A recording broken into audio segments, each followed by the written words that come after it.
Chapter 1 Exam Stress Dreams. What is all this? I stared at the English letters on the exam paper before me, feeling my temples throb painfully. I knew all 26 letters from A to Z individually, but when combined like this, they became completely unrecognizable. Graduated so many years ago, yet still dreaming about exams. Been working overtime so much lately, can't even get peace in my dreams. How ridiculous. I grumbled internally, and of all things, it had to be an English exam. I haven't touched English since university graduation. My major didn't even require passing CET for. After all these years, besides saying how are you and how old are you, the only vocabulary I remember are words starting with F and S, along with the short phrases formed around them. Why these? No particular reason, just what I'm most familiar with. I pinched my thigh hard but felt no pain, confirming I was indeed dreaming. Bored, I looked around and found myself in an empty classroom, no other students in sight. I grumbled inwardly, why couldn't I at least have one of those unbroadcastable dreams? Even if I'm in my 30s with no experience, haven't I at least seen how things are done? Even getting stuck at a crucial moment due to missing DLC would be better than this pointless dream.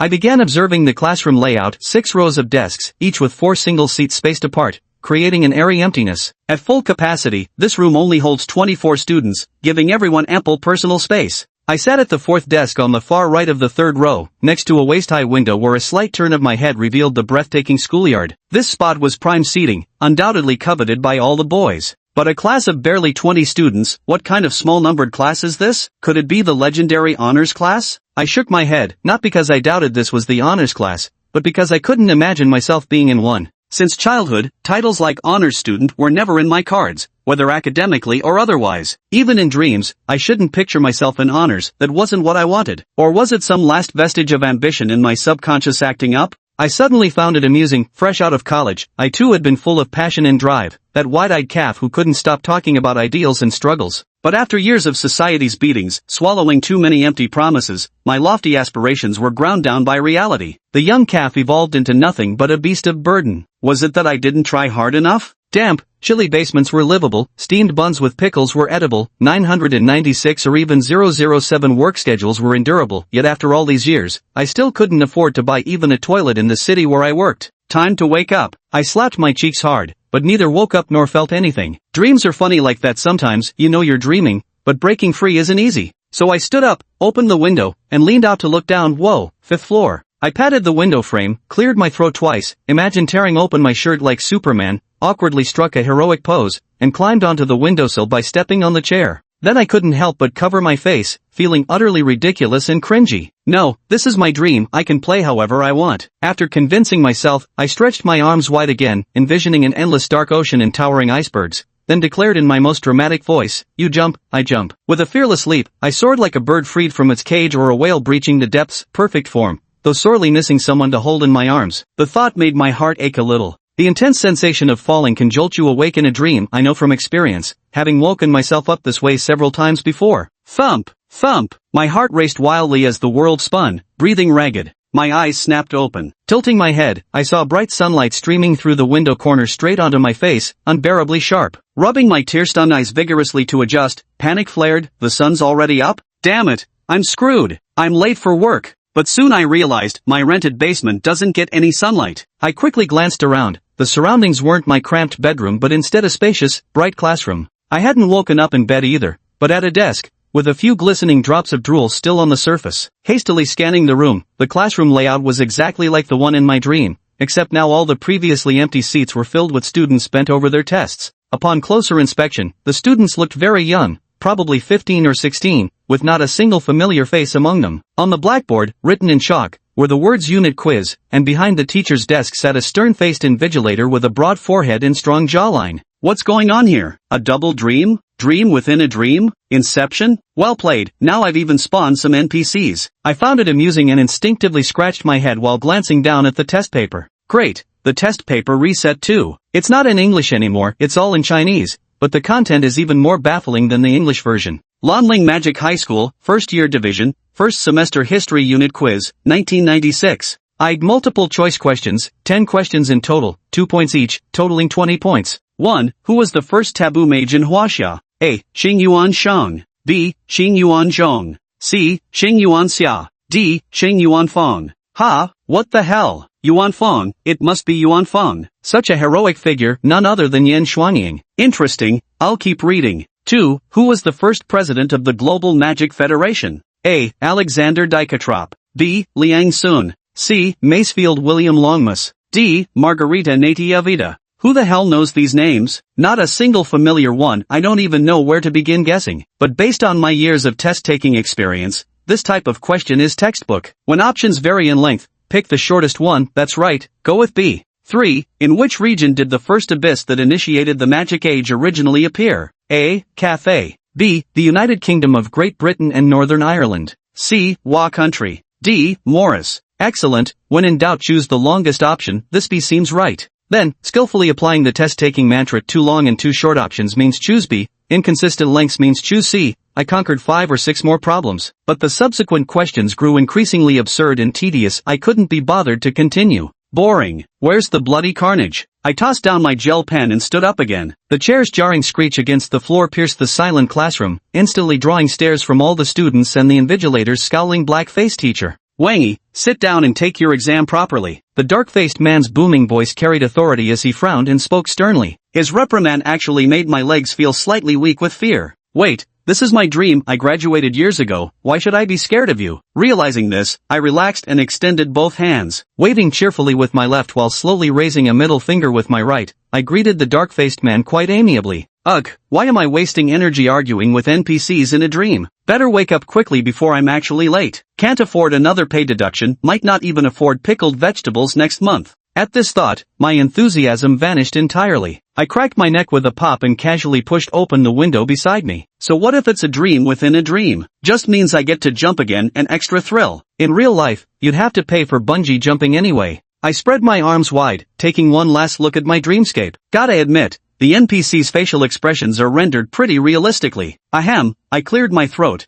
pondering how to make a dramatic exit. Wait a second. Lowering my voice, I infused my eyes with 30% suppressed emotion, 30% righteous indignation, 30% determination, and 10% liberation, roaring with resounding clarity. Give me liberty, or give me death. With a leap, whoosh, suddenly the world felt vast and unconstrained. Outside, the breeze was gentle, the sunlight perfect. But after ascending slightly, my body plummeted sharply under gravity's pull. Feeling the rapidly rushing air slap against my face, that slight sting made me think, this must be what freedom feels like. Wait, a sharp pain? My eyes snapped open abruptly, my pupils constricting to pinpricks as I watched the smooth ground rapidly zoom in and enlarge in my vision. Fuck, before I could finish shouting, a loud smack abruptly cut off my terrified stammering. Dimly, I heard the muffled sound like a slab of pork being slammed onto the floor, followed immediately by the classroom exploding into chaos. Oh no! Wangy jumped from the building. I told you this exam was brutal. Look, even Wangy cracked under pressure and jumped. Teacher! Go find the teacher. Are you stupid? The teacher's on the podium. Teammates! Where are my teammates? Someone help! Holy crap, Oldie is insane. Medical team! Go get the medical team's teacher. As my consciousness gradually cleared, I faintly heard some strange remarks. When repairing bones, you must do it exactly like this. First carefully and completely piece together the patient's bones, striving for perfection. If there are missing bone fragments, use bone clay to repair the gaps first. Pay special attention to the patient's bone lengths. Otherwise, if you recklessly set the bones, the mild consequence would be limbs of uneven length, and the severe consequence would be permanent disability. If the treatment fails and the patient brings people to make trouble, not only will you have to pay for a high-ranking healing mage to retreat them,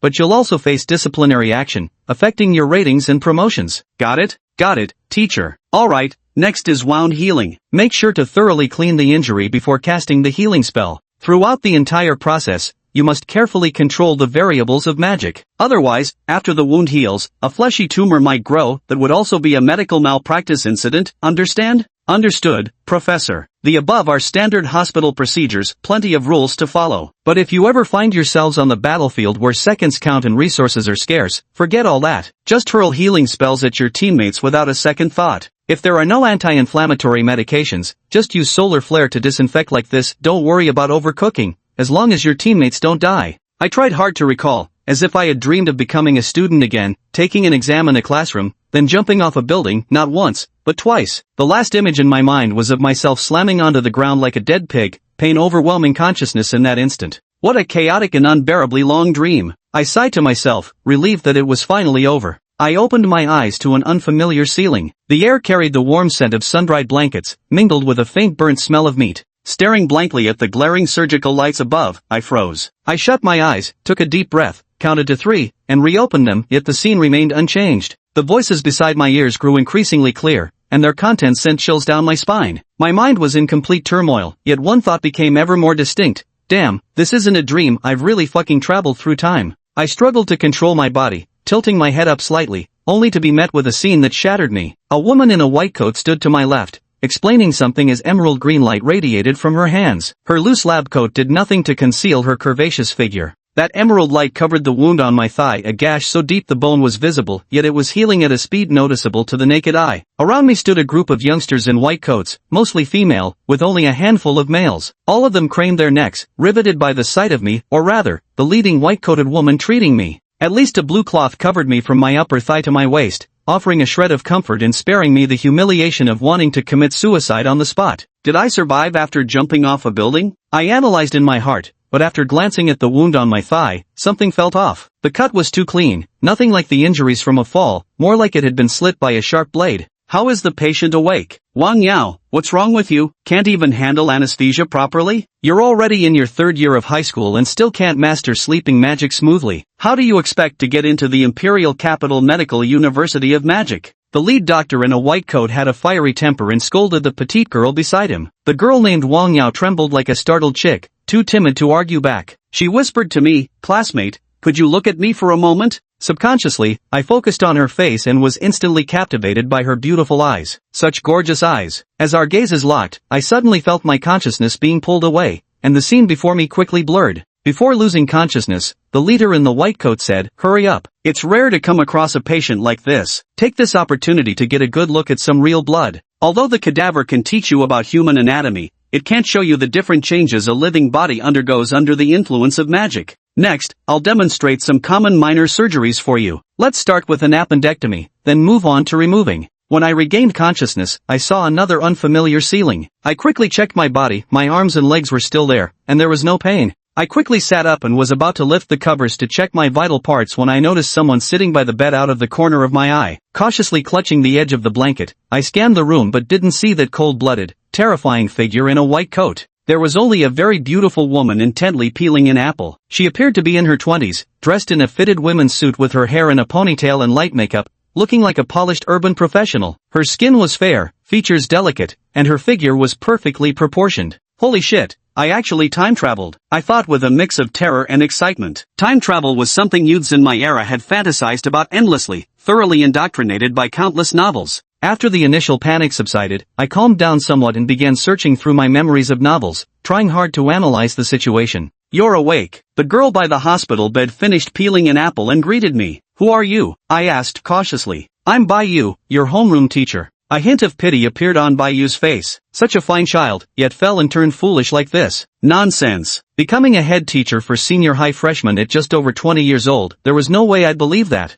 Baiyu continued, "Director Zhang mentioned that your jumping posture was off, you landed face first and cracked your skull open like a watermelon. Red and white stuff splattered everywhere. Fortunately, Director Zhang arrived just in time to stabilize you before you kicked the bucket, and he even managed to scoop the brain matter back in place for you. Though your appearance can be restored to its original state, your brain has collected quite a bit of dust. Teacher Zhang says there's a strong chance you'll become mentally impaired or even end up in a vegetative state." At first I didn't believe it, but now I see Director Zhang truly lives up to being our school's medical department dean. As a high-level mage who's seen battlefield action and specializes in healing magic, his clinical experience is incredibly rich and his judgment frighteningly accurate. Hey, this isn't the time to be praising Director Zhang. And since when does jumping from a building require proper form? It's just 5 floors, is it really that dramatic? With red and white fluids splattered everywhere. A torrent of sarcastic remarks welled up inside me, but I swallowed them back down. Turning to the teacher, I said, Teacher, don't you think it's possible I just lost my memory from the fall?" Chapter 3, The Exceptionally Gifted Little Blondie. Lying on the hospital bed, I desperately searched through the memories of the original body in my mind, but unfortunately found nothing. Having inherited none of the original owner's memories and being completely in the dark about this world, feigning amnesia might be the best option when I know absolutely nothing. In that case, this sleep might have actually given me a perfect excuse. "Amnesia? Do you at least remember your name?" the teacher asked. Wang I think? I recalled the dark-faced teacher calling me that before jumping. Wait, is having the same name after transmigrating standard procedure? Or is this some twisted joke by the ancient Greek god of transmigration? Do you recognize those words? Bai pointed at the sign on the door and asked. Blue Ridge Magic High School Medical Department, Inpatient Ward, Room 1. Since it was all in Chinese, I read it out word for word without missing a single character. Who am I?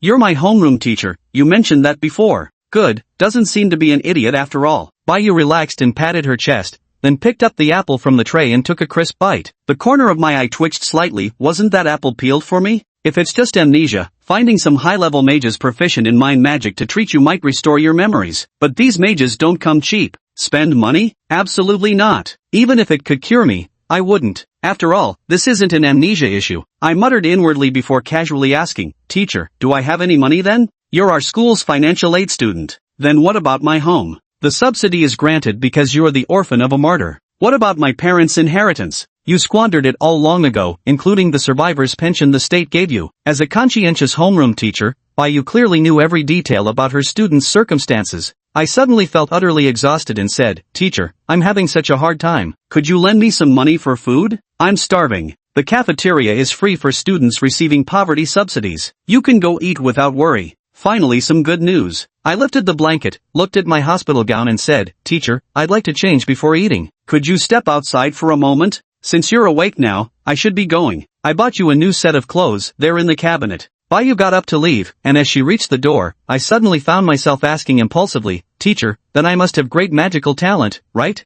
Ahem.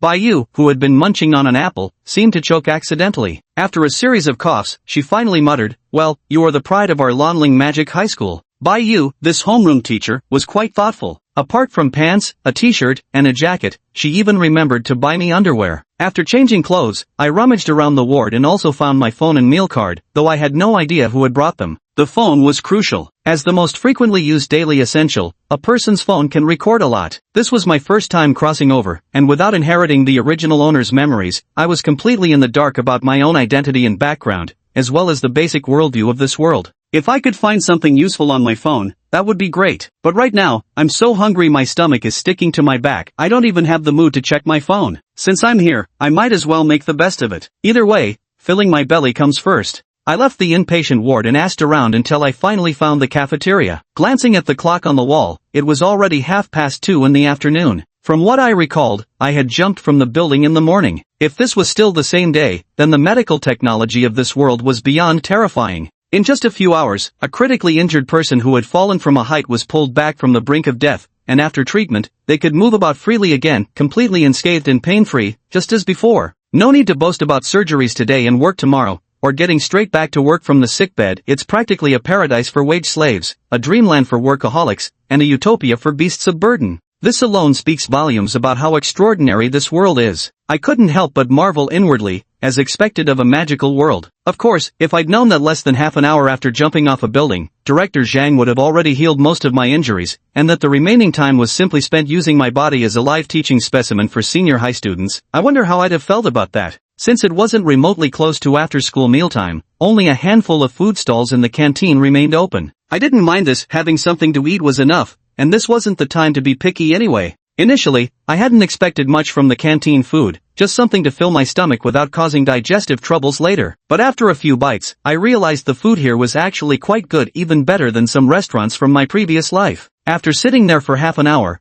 I'd practically stuffed myself to the point of visible bloating. I patted my round, full belly with satisfaction. Now that I'd eaten and drunk my fill, I finally had the energy to think, where to next? Should I go to class? Which class am I in anyway? At this moment, I finally remembered my phone again. Earlier I'd been so starving I could barely think straight and hadn't bothered with it, but now was the perfect time to take it out and see if I could find any clues. I pulled out my phone and carefully fiddled with it, soon figuring out how to use it. I must say, aside from their astonishing medical technology, this magical world's tech level was quite impressive. Their smartphones were properly made, not much worse than in my previous life. Since the phone used fingerprint unlock, it saved me the trouble of guessing a password. Having inherited none of the original owner's memories, trying to guess a passcode would have been utterly hopeless. The first thing I did when I opened the phone was to scroll through the photo album, as it best reflects the owner's personality and social circle. That's when I noticed that the vast majority of the photos were taken in dimly lit nightclubs or bars, featuring slender young women dressed in revealing outfits. Disgusting. Shameless. I instinctively narrowed my eyes, rubbing my chin with my left hand, feeling a mix of disdain. So young, yet already wasted, hanging out in nightclubs and bars. These people deserve some serious criticism.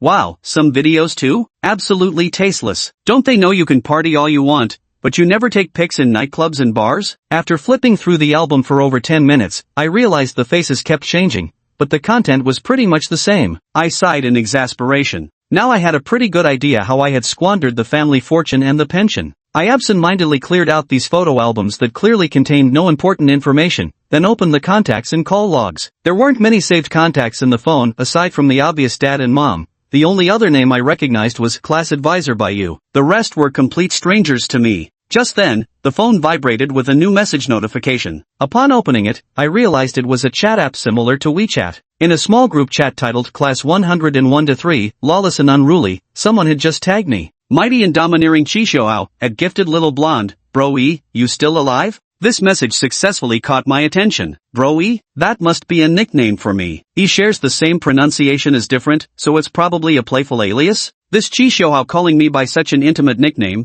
could he be a close buddy of mine? But if there's any derogatory meaning behind it, maybe he's actually my bully? Not enough information to analyze. Then I noticed my own username, Gifted Little Yellow-Haired. It instantly put me in a bad mood. I hate being called Little Yellow Hair. I should change this username right away. Wait a minute. Little Yellow Hair? Chapter 4, an entirely expected surprise. A possibility occurred to me, and I hastily turned on my phone's front-facing camera. Those familiar with frequent time travels know there are two types, full-body crossing and soul transmigration. I had materialized directly in a high school classroom mid-lesson, clearly indicating soul transmigration. Before I could even process my new appearance, I jumped off a building and spent half a day as an improv teacher for these students. The camera revealed a slightly gaunt, boyish face, not particularly handsome, but decent overall. The most glaring feature was the mop of yellow hair, resembling a budget version Super Saiyan. Holy shit, this kid really is a bleach blonde punk. The face looked vaguely familiar, not because it resembled my original appearance, but because I'd spotted this same yellow-haired kid multiple times in the photo albums earlier.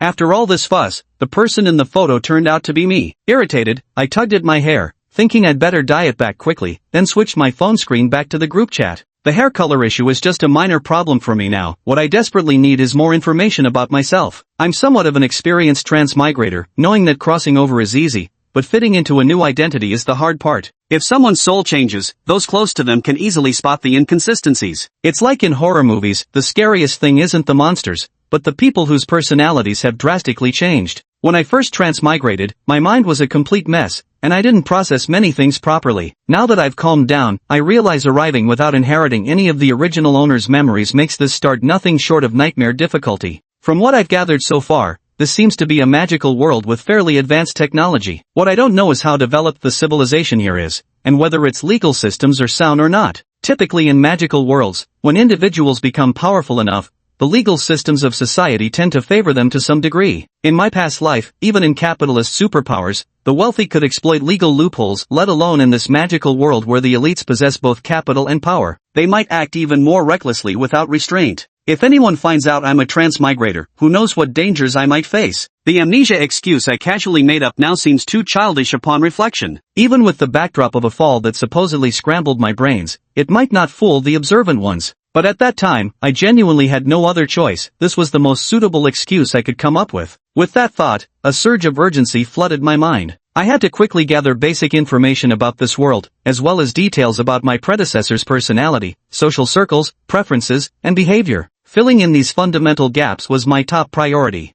I needed to do my best to play this role convincingly, ensuring no one noticed anything unusual. My primary goal was survival, everything else could wait. Absolutely no anomalies could be revealed. And as for my hair color, maybe I shouldn't rush to dye it back just yet. Damn it! Frustrated, I scrubbed my fingers through my hair and continued lurking in the group chat. Someone had mentioned me, but I ignored it, silently pretending to be offline. Until I had a grasp of even the most basic interpersonal dynamics, I didn't dare speak recklessly. Fortunately, Shishohao's message broke the ice, and messages from others kept pouring in. Chestnut Rice Lover said, "What's wrong with Wangy today? Is he in a bad mood? Jumping off a building is way too extreme." Zombie King Junction said, "This kid always loves the limelight. I'm not surprised he'd do something like this. Anyway, with director Zhang around, it's not easy to die from a fall." Wangy, I know you're lurking. You still owe me 3,000 bucks. Death doesn't erase debts. Damn, old Wang, you're really scraping the bottom of the barrel with 3,000 bucks. Don't be such a cheapskate. I'll cover it for brothery, just put it on my tab, declared the domineering Chi Xiaohao. The zombie king Jiangchen shot back, Fatso Chi, think you're the only one with money, huh? Sorry not sorry, bro might not have much else, but cash? Got plenty, Chi Xiaohao retorted with swagger. But you, old Wang, pinching pennies like some petty old man. Seriously uncool. The zombie king snarled, alright, Fatso. Meet me in the bathroom after class. Either I'll beat you till you call me daddy, or I'll take your fucking surname. Elder brother Wang, don't be like this, said Chi Xiaohao with domineering bravado. We're good brothers, it was just a joke, don't take it seriously. Cut it out, you too, loved Chestnut Rice said. We still don't even know how Wangy is doing right now. Study brings me joy said. I asked my sister about it, Director Zhang already saved Wangy long ago. They even used him as a demonstration for the senior high school students, conducting live teaching on the spot. By the way, they removed his appendix, circumcised him, and gave him double eyelids. Damn it, it's over, my buddy E is screwed, roared the formidable Chi Xiaohao with fierce bravado. Love Chestnut Rice said,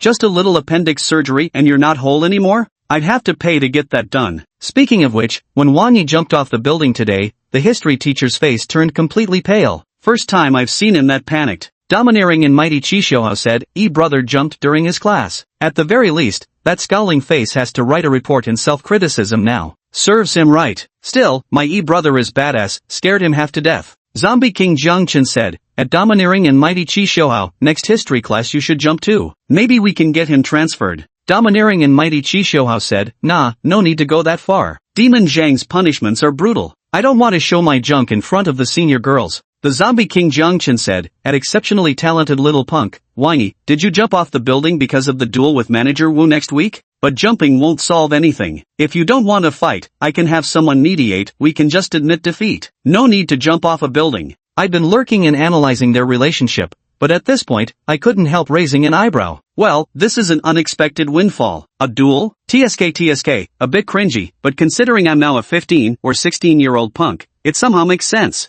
Just how many landmines did my predecessor leave for me? But this zombie king has pretty good connections, able to mediate between parties. Chi Xiaohao is just a rich second generation with a foul mouth and no backbone. From the chat, I can tell my relationship with this group seems quite good, they genuinely care about me. Messages keep popping up as zombie king Jiangchen steers the topic toward the duel. Bullshit, how could my brothery be a coward, declared Chi Xiaohao with domineering bravado. Biggest Chestnut Rice fan chimed in, my girl squad's been gossiping that Wang Yi and Wu Guan dueled because of Fang Yu, is that true? Of course it's true, Chi Xiaohao said with fierce dominance. Wu Guan dares to compete with my big E for a woman, who else would we mess with if not him? Studying makes me happy said, Wu Guan is an offensive mage who excels in absorbing ordinary spells like fireballs and lightning spears, maybe even some rare ones, and unleashing devastating damage. He's especially great at solo battles. Also, Wu Guan's academic performance in cultural courses has consistently ranked among the top 5 in the senior grade, said Zue AI Banli fan. Attack type mage, huh? So what?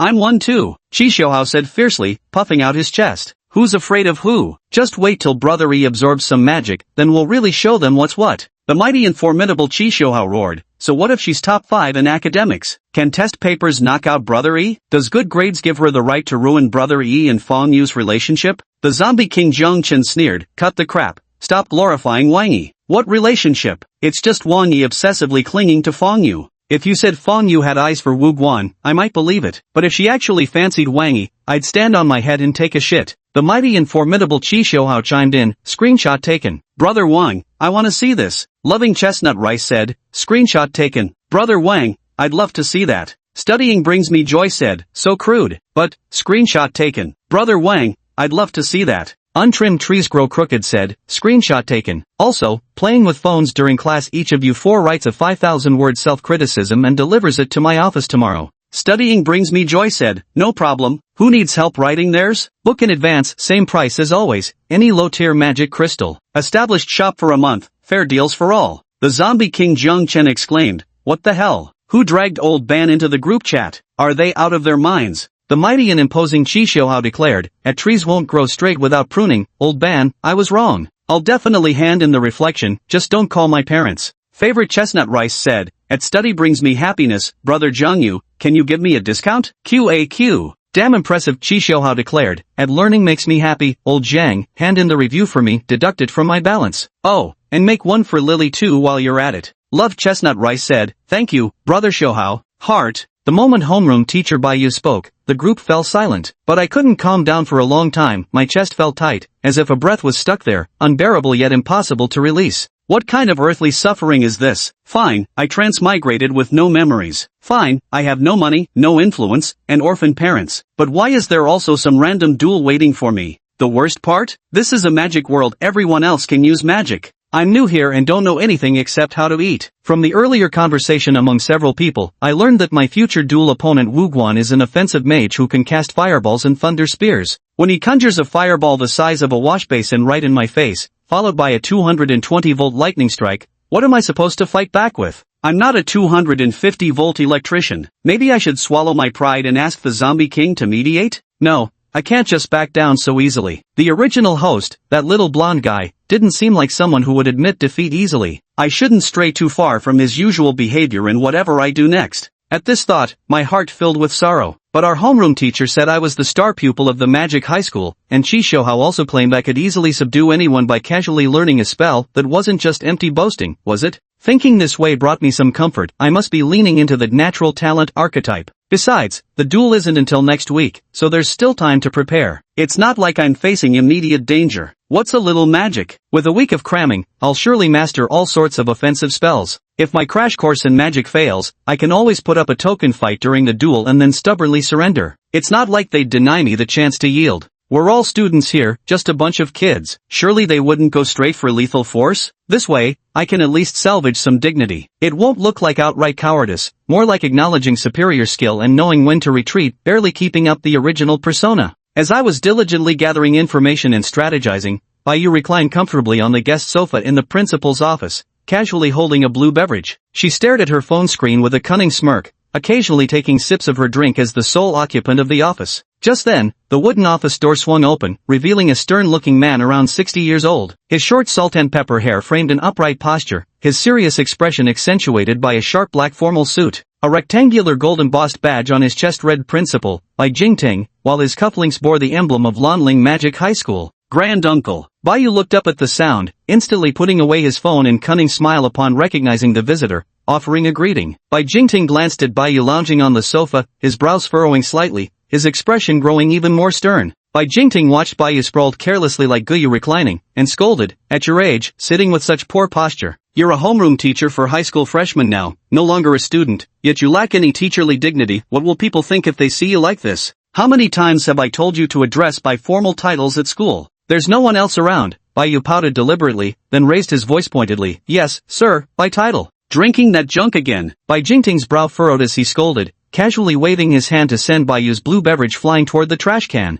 Hey, I wasn't finished with that. Don't waste it. Baiyu scrambled up to chase after his drink, only to halt abruptly after 2 steps as if hitting an invisible wall. Clutching his forehead in pain, he crouched down with tears welling in his eyes. Always bullying people. Think being transcendent makes you special? Baiyu complained while rubbing his sore forehead, watching as Bai Jingting walked past him toward the office desk and settled into his chair. Being transcendent does make me special. If you're unhappy about it, train harder and become a transcendent mage sooner. Then you won't be stopped by petty tricks like this. Baiyu stood up, wiping away her tears, and muttered, you should be saying this to my uncle or my father, if not them, then at least to my cousin. Why on earth is it my turn? They may not have your talent, and luck hasn't been on their side. They might remain stuck as high-level mages for life. Bai Jingting replied offhandedly, picking up a document from the top left corner of his desk to read. Without missing a beat, he asked Baiyu, how's that classmate of yours who jumped off the building doing now? With Director Zhang here, of course my body has been treated properly. Baiyu returned to the sofa and sat down again, this time with much better posture. She certainly wouldn't mention how Director Zhang had used her as a live teaching specimen. If her old-fashioned granduncle found out about such regulation-breaking behavior,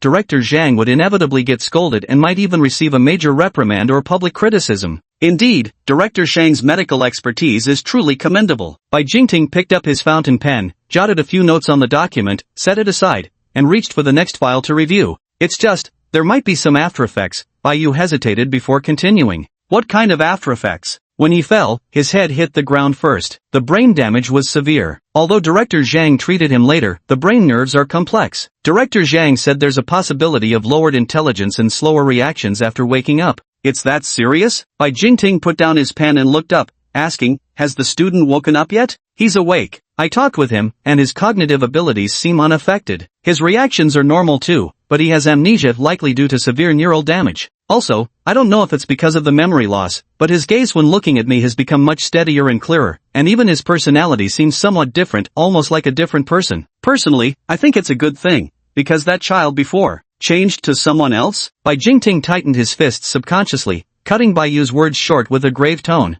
Well, sort of, but that's just my feeling. Still, it's strange for the kid to suddenly jump off a building. He may be unruly, flamboyant, and a bit twisted, but he doesn't seem like the type to take his own life. Could he really have done it just for attention? And, Bai Yu spoke, noticing Bai Jingting's expression growing increasingly stern. What's wrong? Bai Yu was puzzled. It was the first time she'd seen great-grandfather so grave. While a student jumping off a building and losing their memory wasn't common, and would count as a major safety incident at the school that might be exploited by others, it still shouldn't have warranted such tension from great-grandfather. Do you still remember the Battle of Liyuan 12 years ago? Bai Jingting took a deep breath as long-buried memories surfaced in his mind. You're referring to China's most devastating battle? Records say the entire Tianfu army was annihilated, primarily because its former 1st Division commander Lin Qingyu had his mind infiltrated by a psychic tier sacred beast decades earlier, remaining dormant all those years. At this point, Bai Yu suddenly understood. You suspect I might also have had my consciousness invaded by a psychic sacred beast? But why me? Bai Jingting asked curiously.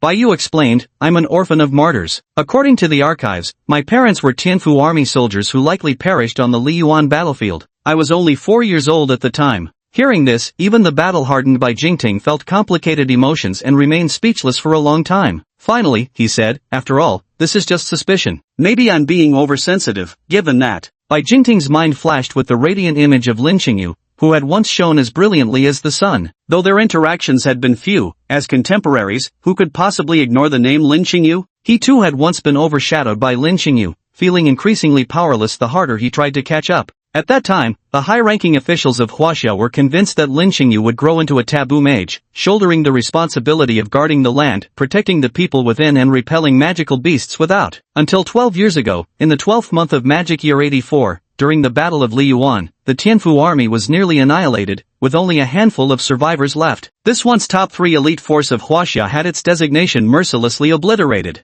Chapter 7, Investigation Report. Were it not for the Tianfu army soldiers who fought desperately against overwhelming odds, refusing to retreat even unto death, using their flesh and blood to build an iron wall, steadfastly blocking the hordes of magical beasts and preventing them from taking a single step beyond Liyuan. Moreover, someone risked their life to break the spatial blockade and deliver the intelligence in time, allowing the taboo mages to arrive for reinforcements. Eventually, the demon beast army was driven back, and Liyuan was held, though this could only be considered a Pyrrhic victory. Had there been even the slightest miscalculation, the demon beast horde would have breached Liyuan. Once Liyuan fell, countless beasts would have surged into Huaxia, turning the southeastern coastal regions into a living hell. Innumerable civilians would have perished in the beast tide, and the losses would have been immeasurable. Even though Liyuan ultimately remained unbreached, the casualties from this battle stunned the world. Apart from those on leave, the Tianfu army's main defensive force at Liyuan was nearly annihilated. Only 18 survived out of 100,000 soldiers, leaving 100,000 families clad in mourning white.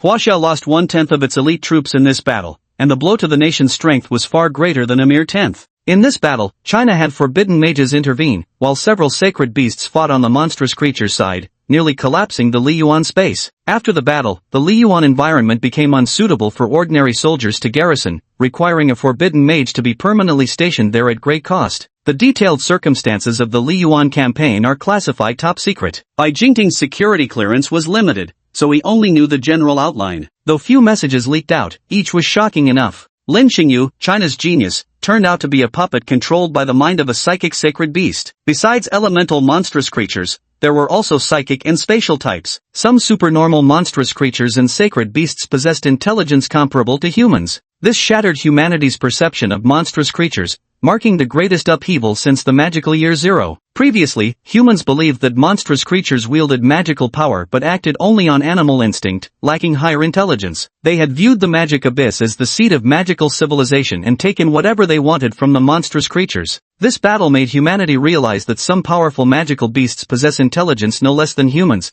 but since lower-tier beasts remain chaotic and mindless, they haven't developed a flourishing civilization. The highly intelligent top-tier magical beasts lurk in the shadows, gathering human intelligence, studying human civilization, and plotting their counterattack. Such intelligence, capable of influencing humanity's strategic approach toward magical beasts, is of immeasurable value, but comes at a heavy cost. Bai studied Bai Jingting's unsettled expression and hesitated before asking, should we report this situation? After a pause, Bai Jingting decided, monitor it for some time. If Wang Yi's temperament has truly changed drastically, draft a report. I'll personally deliver it. Although it's unlikely for spirit-type sacred beasts to repeat their tricks, humans have already hunted numerous spirit-type magical creatures, giving rise to a group of mages proficient in spirit magic who attempt to unveil their mysteries. Moreover, I'm different from Lin Xingyu. He had his mind invaded only after joining the army to guard the abyss of magic, whereas my life trajectory has been clear since childhood. I've never entered the abyss, making mental invasion impossible. But Bai Jingting couldn't afford to gamble with the aftermath of the Battle of Liyuan. Bai Yu hesitated. What if we're wrong? Wouldn't the damage to Wang Yi be too great? Bai Jingting dismissed the concern. When it concerns national and public safety, we can't take chances. If Wang Yi is truly innocent, he'll just face some extra scrutiny and routine investigations. Besides, such checks would only occur if he possessed significant strength and reached certain positions. If he remains an ordinary mage in Lanling City, his life path wouldn't be affected at all. After the Battle of Liyuan, America was alarmed by the news and established a Special Operations Bureau to conduct extensive investigations, arresting many people whose temperaments had changed, completely disregarding wrongful convictions. In Huaxia, as long as I don't stand out as conspicuously as Lin Xingyu, even if reports exist, I won't be suspected. How much power could an ordinary mage possibly have? The primary responsibility for the Battle of Liyuan fell on senior military officials, which is why the vetting process for military promotions has become several times stricter now. Bai Yu listened to the explanation and sighed in relief, saying that I could write the report now. After all, my talent is somewhat commendable. Chapter 8, Mountains and Waters Always Meet Again. Bai Jingting reprimanded Bai Yu. Do you take it as a joke that I have to personally submit this report? After a moment's thought, he added, forget it, the report isn't urgent. Tomorrow, you bring that student to me first, I'll speak with him personally. Bai Yu retorted defiantly, you didn't even know him before, what could you possibly discuss? Bai Jingting glared, your grandfather has eaten more salt than you've eaten rice. When it comes to judging character, you've still got miles to go.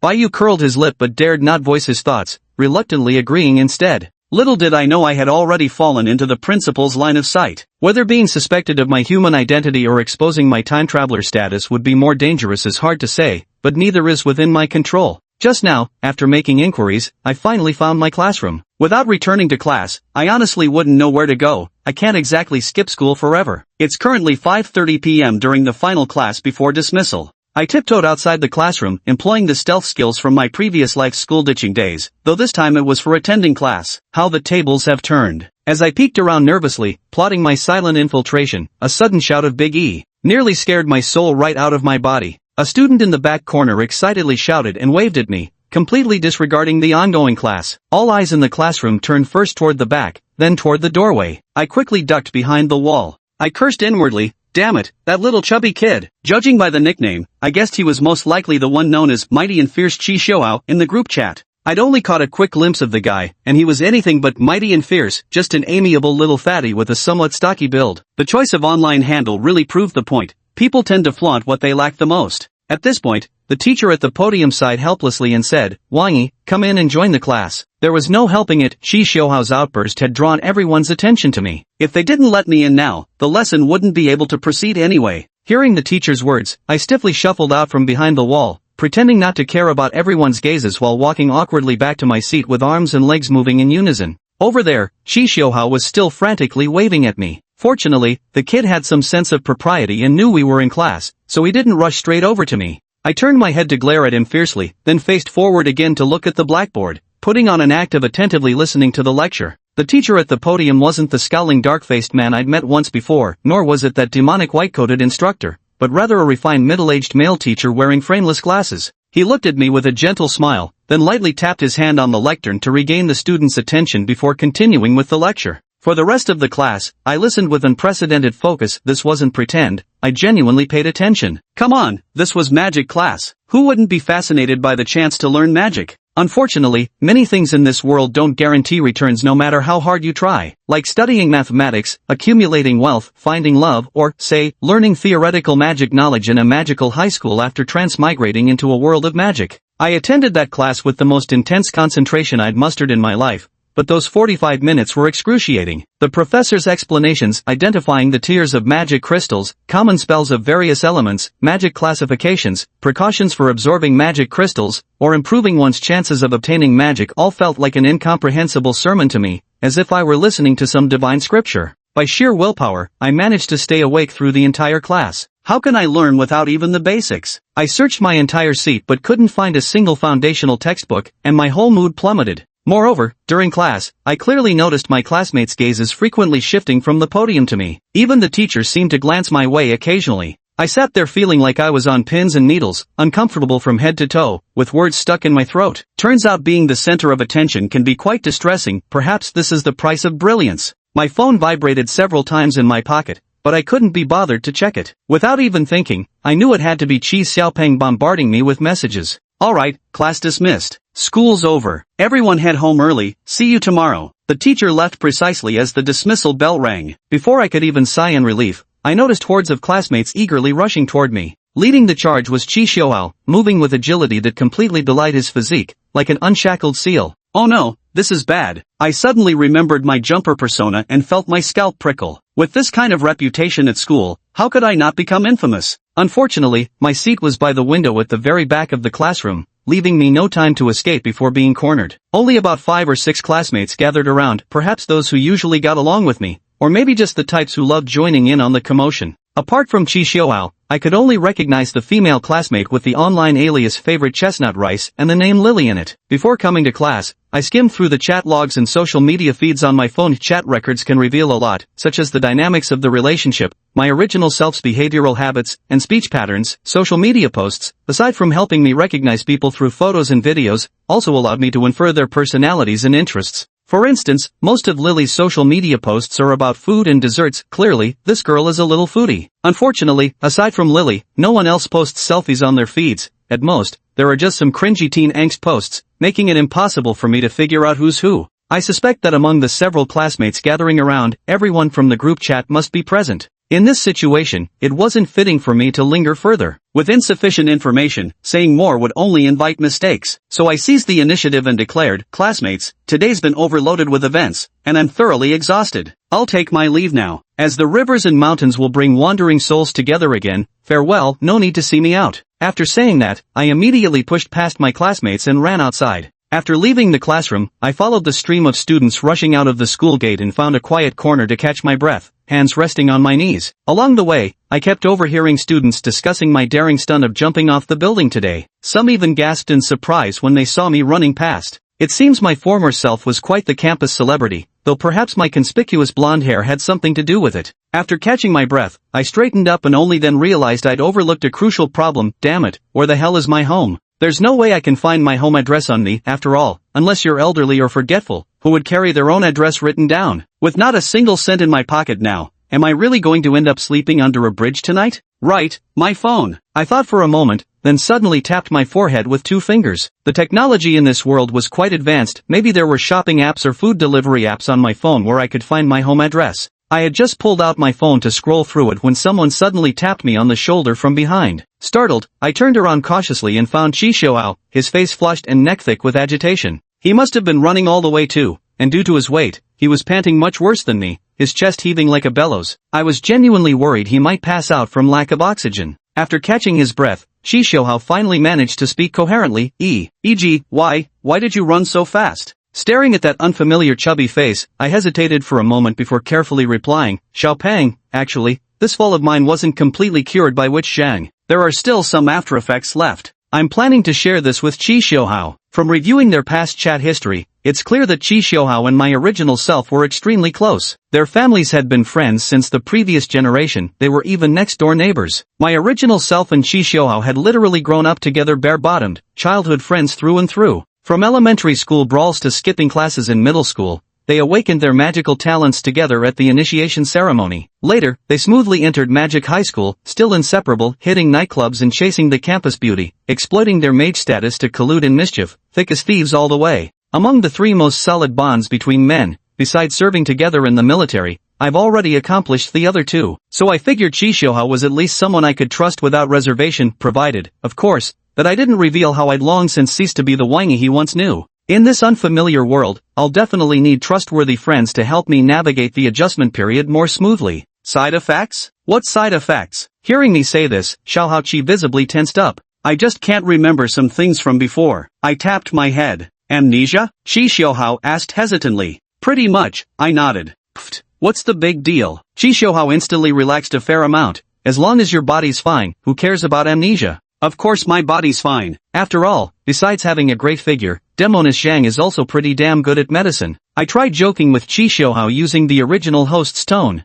The moment these words left my mouth, we simultaneously broke into slightly lecherous grins. Even with memory loss, you still remember me, Brother E. We truly are the closest buddies. Qi Xiaohao was deeply moved and gave me a hug. My brow furrowed imperceptibly, but I didn't dodge and stiffly returned his embrace. Come on, let's head home first. On the way, think about anything you've forgotten, just ask me. Qi Xiaohao thumped his chest and then led me home. Though he told me to ask questions, the guy wouldn't stop chattering the whole way, eagerly recounting the glorious exploits of my original self and him, leaving me utterly speechless. Seeing him continuously circling back to his tales of picking up girls in bars and nightclubs, I couldn't take it anymore and finally interrupted. Let's talk about something broadcast.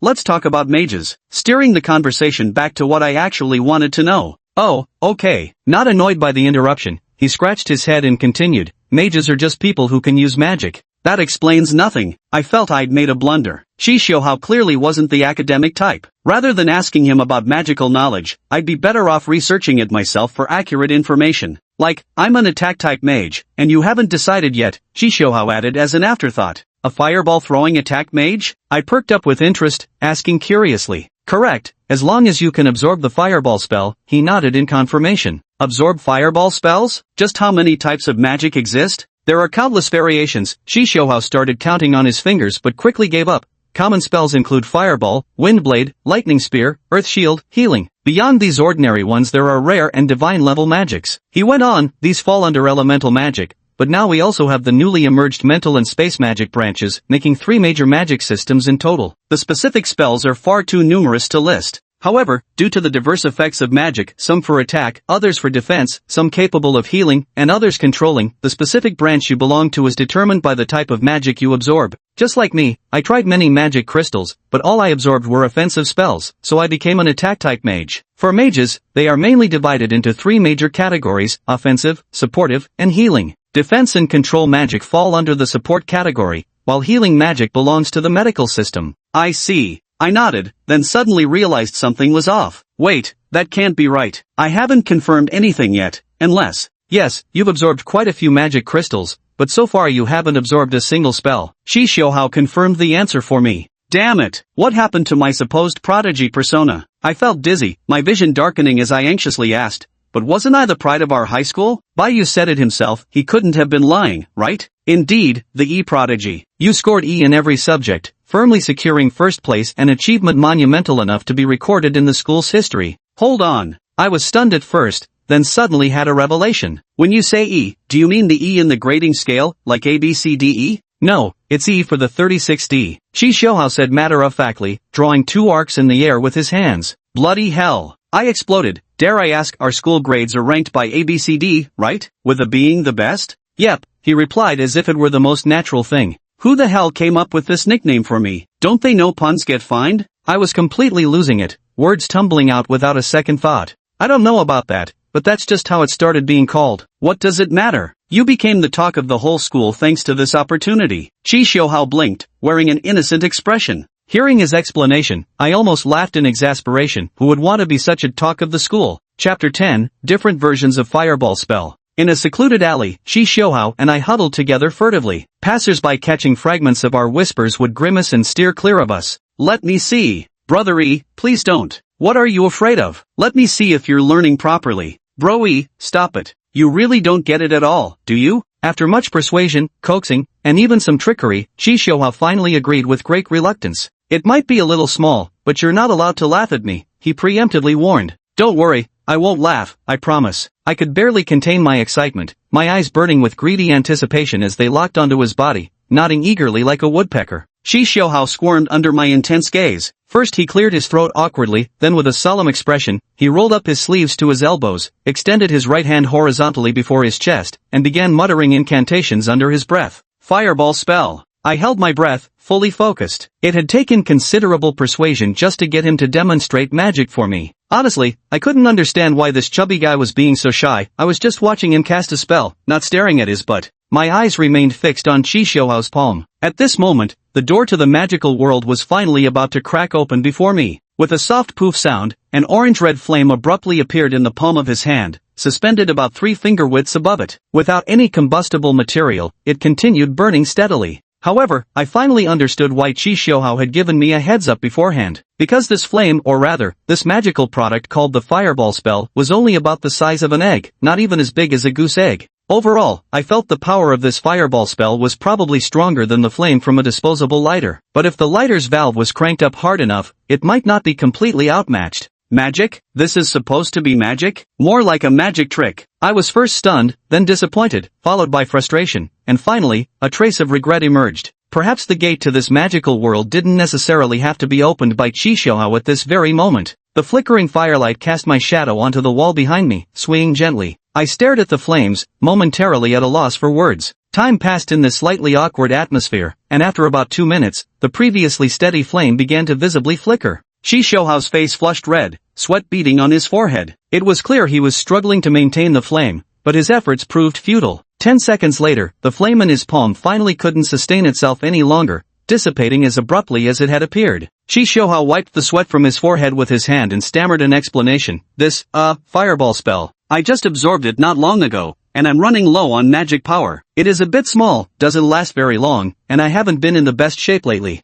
I get it. I interrupted his explanation, looking up at the sky while wishing I could just light a cigarette and put it between my lips. Though feeling melancholy, I still made sure to comfort him. Don't worry about it. 2 minutes is actually a pretty long time. Well, actually I'm better at lightning spear magic. You insisted on seeing fireball, but if you let me regain some mana, I can continue. Chi Shohao said timidly. No need. I firmly rejected, not wanting to be disappointed again. My wandering thoughts suggested this lightning spear technique was probably just another component from a disposable lighter. As for its power, most likely stronger than the piezoelectric ignition in disposable lighters, but not by much. Wonderful. 2 offensive spells can actually manifest the true martial soul of a disposable lighter. How utterly terrifying. Although I understand that extraordinary powers like magic usually aren't particularly strong in the initial stages, the magic Chi Shohao demonstrated absolutely blew my mind. Pah! What rubbish! Still, this counts as good news. As for the duel in a week, I finally feel confident. Isn't that Wu Guan just another attack mage tossing fireballs and lightning spears? What's there to fear? Unless he plans to set my clothes on fire with a lighter? With magic this week, I'd be better off swinging a brick. What, is he going to one-shot me? Strip away the magic as an external factor, and a so-called duel is really just a high school fight. When it comes to brawling, I'm not afraid at all. After all, within my youthful body dwells a seasoned and mature soul.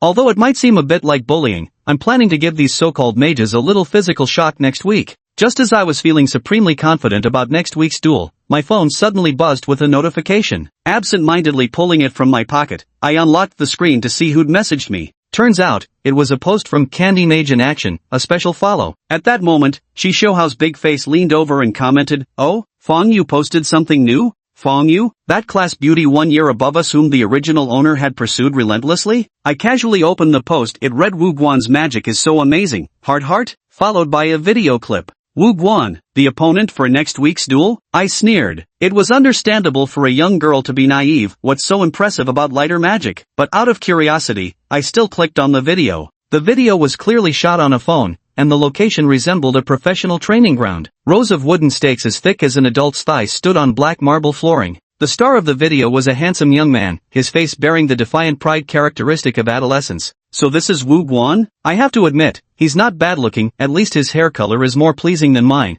I thought to myself while watching the video. Damn, that Wu Guan is showing off his magic again, acting like he's the only one in the whole freshman class who can use magic. Chi Shohao's tone was full of resentment. What's so impressive about summoning a fireball? Just a childish brat being a childish brat, I thought to myself, but mindful of my current status, I kept it to myself. In the video, Wu Guan extended his right arm, palm raised towards a wooden stake in the distance. With a low shout of fireball, the brightness of the video suddenly increased. A blazing orb larger than a basketball manifested before his right hand, the heat waves making the air shimmer. The fireball traced a graceful arc, bypassing the front stake to strike the furthest one in the back row. The targeted stake erupted into violent flames fiercer than gasoline-fed fire, its upper half char black within moments. Wow, Manager Wu's fireball spell is indeed quite impressive, a bit stronger than mine. After watching the video, Shi Xiaohao scratched his head and gave an objective assessment. I almost laughed in frustration. How modest of you, old man. As the video ended, I silently hit replay and watched it again. After finishing, my left hand trembled as I patted my pockets for a cigarette, but couldn't find one for the longest time. My right hand decisively closed the video and opened the phone directory. Bro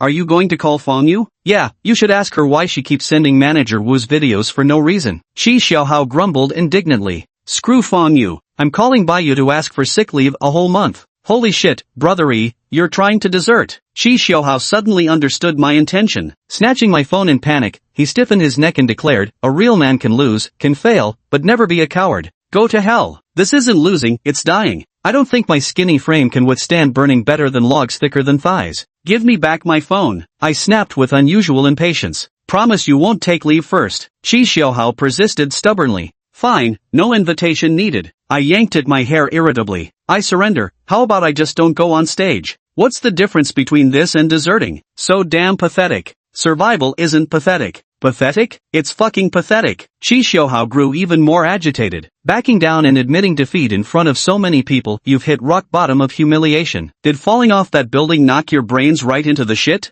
Having shit for brains is still better than having it beaten out of you. When it comes to personal safety, I couldn't care less about maintaining the original persona. Which is more important, your life or your pride? Pride is more important. Shi Xiaohao answered firmly. Do you want to spend your entire high school years being mocked by your classmates? His suddenly raised voice attracted the attention of passers-by. I could barely contain my emotions. Why are you shouting so loud? If you're so capable, go deal with Wu Guan. You knew I hadn't absorbed any magic, why didn't you stop me back then? Shi Xiaohao sighed helplessly. I did try to stop you, but you insisted you were some badass all-element mage who'd stage a comeback after lying low for a few days. Then you went and kicked down Class 1's door, called out Wu Guan by name, and told him to stay away from Fong Yu. After some back and forth, you challenged him to a duel. I smacked my forehead, wishing I could go back a few days and slap myself to death. Calming down, I comforted myself, at least now I knew Wu Guan's true power, which was better than being exposed on stage by him. Moreover, his performance reignited my awe and yearning for magic. I'll learn it, even if it costs me my entire fortune. Oh, wait, I don't have one anyway. Never mind then. The original owner of this body didn't even succeed in absorbing magic, yet had the audacity to provoke Wu Guan. Teenagers truly make outrageous decisions when dopamine overrides their brains. Now the original owner is God knows where, leaving me to clean up this mess. Although high school duels rarely turn deadly, I genuinely don't know how to survive Wu Guan's fireball spell. It's not like I can bring a witch along to save me at any moment. I don't have those kinds of connections or clout. Forget it, let's just head home. We'll figure this out later. Since I couldn't think of a solution, staying here wasn't doing me any good, so I waved my hand dismissively. As for the duel, I'd already made up my mind without bothering to argue with Shi Xiaohao further. There was no way I'd risk my neck over something this absurd. As for my classmates mocking me, I was treated worse than livestock in my past life. What do I care about some high schooler's jeers? I retrieved my phone from Shi Xiaohao, opened the messaging app, and found Fong Yu's contact. Scrolling through the long paragraphs I'd sent her in the past, each met with complete radio silence, I scoffed and tapped on her profile picture before deleting her for good. Shi Xiaohao beside me was dumbfounded. Seriously, e.g., you just deleted Fong Yu like that? I put my phone back in my pocket and said sternly, from now on, call me Wangji, Wangi, or even Lao Wang next door, just don't call me EGE again. I'm allergic to E. Got it, EGE. You went to such lengths to have Fong Yu back then, and now you just delete her? Shi Xiaohao couldn't believe it. Oh no, bad move. It dawned on me. I'd acted on impulse, which was out of character for the original owner of this body. A thought struck me, and I came up with an explanation. Putting on a wise expression, I said to Shi Xiaohao, you wouldn't understand. To avoid mental exhaustion, start by deleting friends. Besides,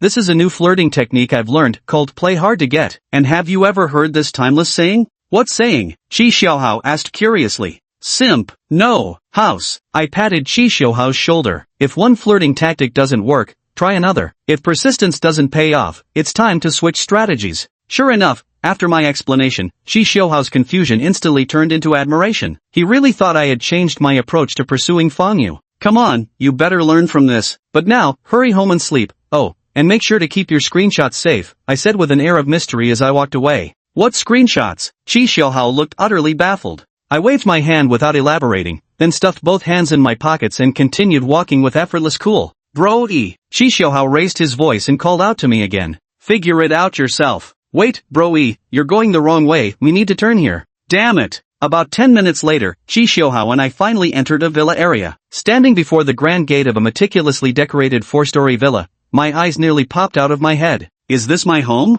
Nope, this is mine. Chishohao spun me around 180 degrees before declaring, Big E, this right here is yours. Facing the other way, I saw a modest 2-story house. Though it lacked the opulence and grandeur of Chishohao's mansion, it was still a pretty decent place. Especially for someone like me, who toiled and moiled in my past life but couldn't even afford to buy a toilet, a real underdog in society. Just this property alone is enough to provide for my entire retirement. I felt a surge of excitement, my heart overflowing with gratitude toward the parents in this world whom I'd never met. But wait, why are there so many crooked, misshapen characters scrawled across the outer walls of this house? Paying debts is as natural as the heavens decree. Respect debtors' rights, conduct legal and reasonable debt collection visits, repay your debts. Default on payments today, and your entire family will face consequences tomorrow. Miss Bao, 1381438XXXX. What the hell is all this? My house. My beautiful house. Where's the property management? Where are the police? Is anyone going to do something about this? I stared in horror at the writings on the wall, feeling a mix of anger and fear. Could it be that before squandering the family fortune, the original owner also racked up a mountain of debt? Are the debt collectors in this world some kind of dark wizard mafia? If you can't pay them back, do they make you repay with your ass or something? Oh, that's all in the past now, don't worry about it, Chishohao reassured me. The debts have all been paid off. Brother E, want to come over for dinner? Forget it, I'm pretty tired. I think I'll just go home and sleep. I declined with a shake of my head. That chubby little Chishohao was easy enough to fob off, but his parents would be another matter altogether. Best to avoid meeting them for now so they don't notice anything unusual about me. After waving goodbye to Chishohao, I arrived at the front door of my house. Though I couldn't find the key on me, the main door had both passcode and fingerprint unlocking. After trying a few fingers, a soft click sounded and the door swung open. Once inside and with the door securely closed, I first ran upstairs and downstairs to familiarize myself with the basic layout of the house. The first floor consisted of one kitchen, 2 bathrooms, 2 bedrooms, and 1 living room. The 2 bedrooms were of different sizes. The larger one was likely the parents' bedroom. Though long unoccupied, it remained impeccably clean, while the smaller bedroom was covered in a fair amount of dust. It seems my predecessor wasn't without merit after all, I mused, standing before the immaculate parents' bedroom door and gazing at the family photo of 3 on the nightstand,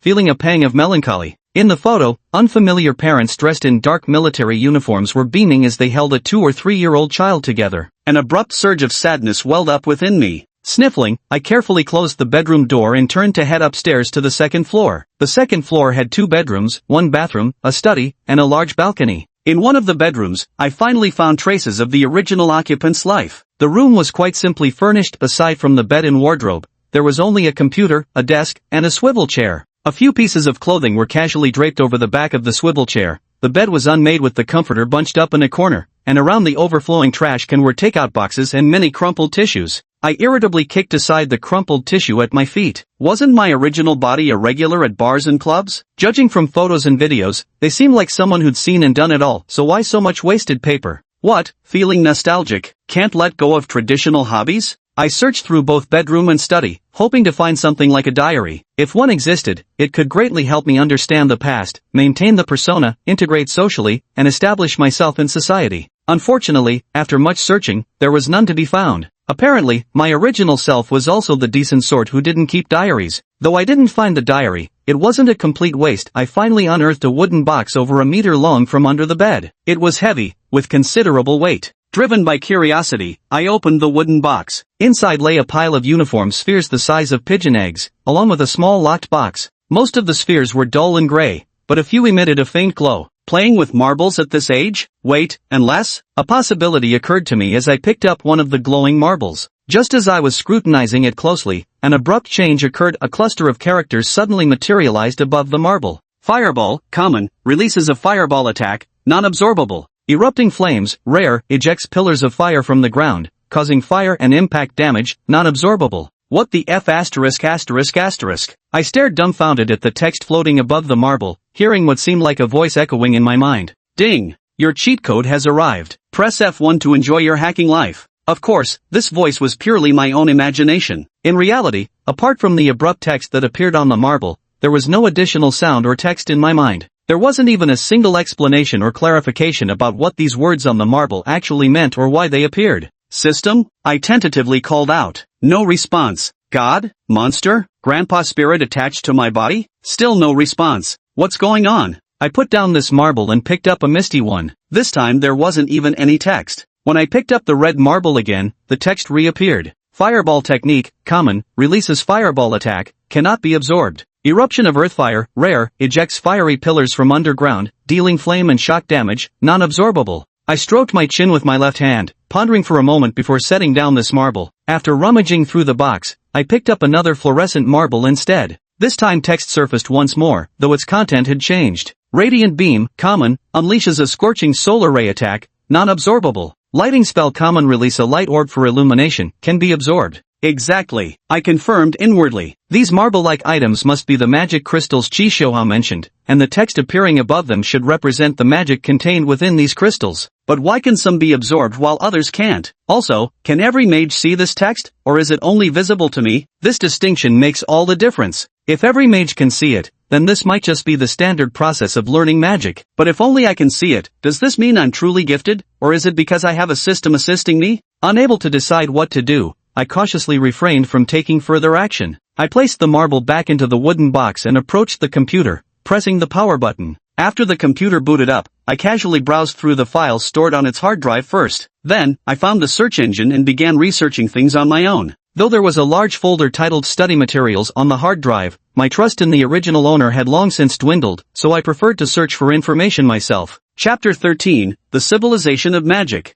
I sat rigidly before my computer, scrolling endlessly with the mouse, occasionally typing out some words, opening various links, shuttling between major websites and forums. Time passed slowly in this fashion as daylight faded and the street lamps outside gradually illuminated. The surrounding villas blazed with light, punctuated by bursts of laughter and clamor, while my own house remained dim and silent. In the bedroom, the sickly white glow of the computer screen flickered incessantly, casting shadows across my furrowed brow. Only the faint scratching of mouse movements and intermittent keyboard taps proved any living presence within. Not until the moon hung high did I finally stretch my weary limbs, rubbing my sore eyes before groping for the overhead light switch. The sudden brightness made me instinctively squint, and when my vision stabilized, I returned to my computer and pulled out the phone from my pocket. While I was browsing through information, my phone vibrated several times, but I was too absorbed in acquiring knowledge and didn't want to be interrupted. Now that my research was nearly done, I pulled out my phone and saw that most of the messages were greetings from classmates. I cautiously chose not to respond. It wasn't until I scrolled to the message from our homeroom teacher, by you, that I involuntarily straightened up in my seat, a hint of unease creeping into my heart. Come to the principal's office during morning reading tomorrow. Clearly, my jumping off the building stunt today had alarmed the principal. I wonder how close my original self was with the principal.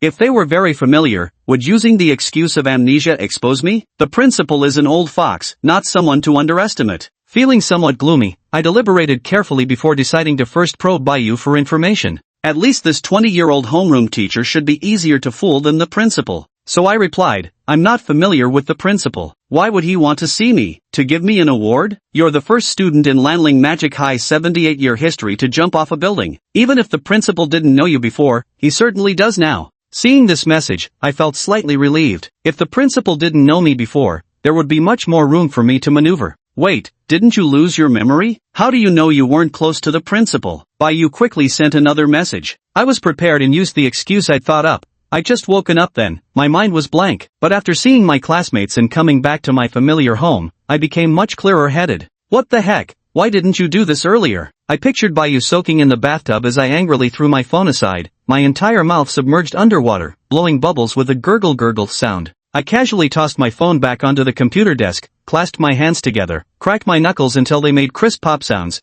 then shook my hands with some satisfaction. Pushing off with my feet, I slid the swivel chair to the bedside and opened the wooden box again to examine it closely. After extensive research, I had confirmed that the marbles inside the box were actually monster cores, commonly known as magic crystals. I have to admit the internet is truly a wonderful thing. If I had time traveled to ancient times or the Middle Ages without internet access, there's no way I could have obtained this world's basic common knowledge so efficiently and conveniently. From my preliminary research over these past few hours, magic crystals are core crystals discovered within magical beasts after humans hunt and kill them. By absorbing these magic crystals, those humans who awaken magical talents can obtain magical powers and cast spells. Such individuals are known as mages. 96 years ago, the first abyss appeared in the skies above Edinburgh in the United Kingdom of Great Britain and Northern Ireland, followed by the emergence of new abysses across the world. An abyss is a spatial rift connecting two worlds. Based on their size and specifications, people have assigned them different names. Those without rank restrictions and enormous in area are called abysses.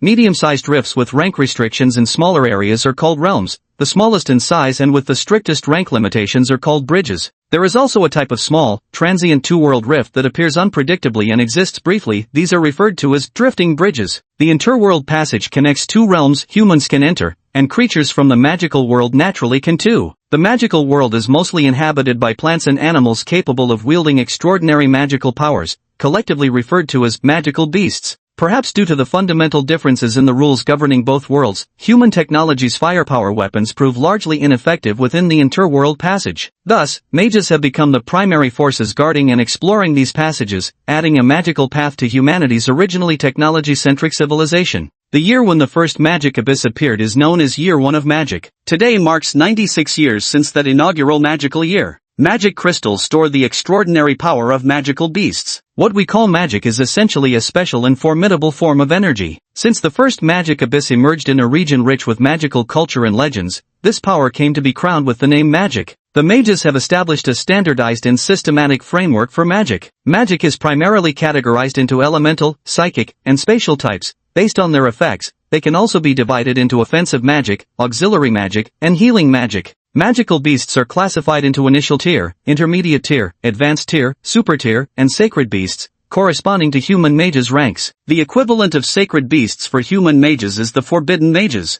I pressed my thumb hard against my temples, massaging them as I continuously summarized, organized, and absorbed the knowledge of the magical system. According to online sources, besides differences in size and intellect, the most significant distinction between humans and magical beasts is this: mages can acquire various magical abilities from beasts by absorbing magic crystals, whereas magical beasts of the same species possess fixed abilities and cannot absorb additional ones. From this perspective, human mages actually seem like the favored darlings of the magical world. If magical beasts possessed higher intelligence and understood this situation, they would probably curse the unfairness of the world. Chapter 14: Absorbing Magic. Humans can participate in the awakening ceremony at the age of 16. And after awakening, they can attempt to absorb magic from magic crystals. The grades of magic, from low to high, are common, rare, divine, legendary, and epic. Absorbing magic is not 100% successful. The higher the grade, the lower the success rate. Moreover, depending on the mage's innate talent, the absorbed magic varies, which is why there are 3 different types of mages: attack mages, support mages, and healing mages. At this thought, I couldn't help but knock on my own forehead, frowning deeply. Once a mage begins absorbing magic, it essentially determines their future development path.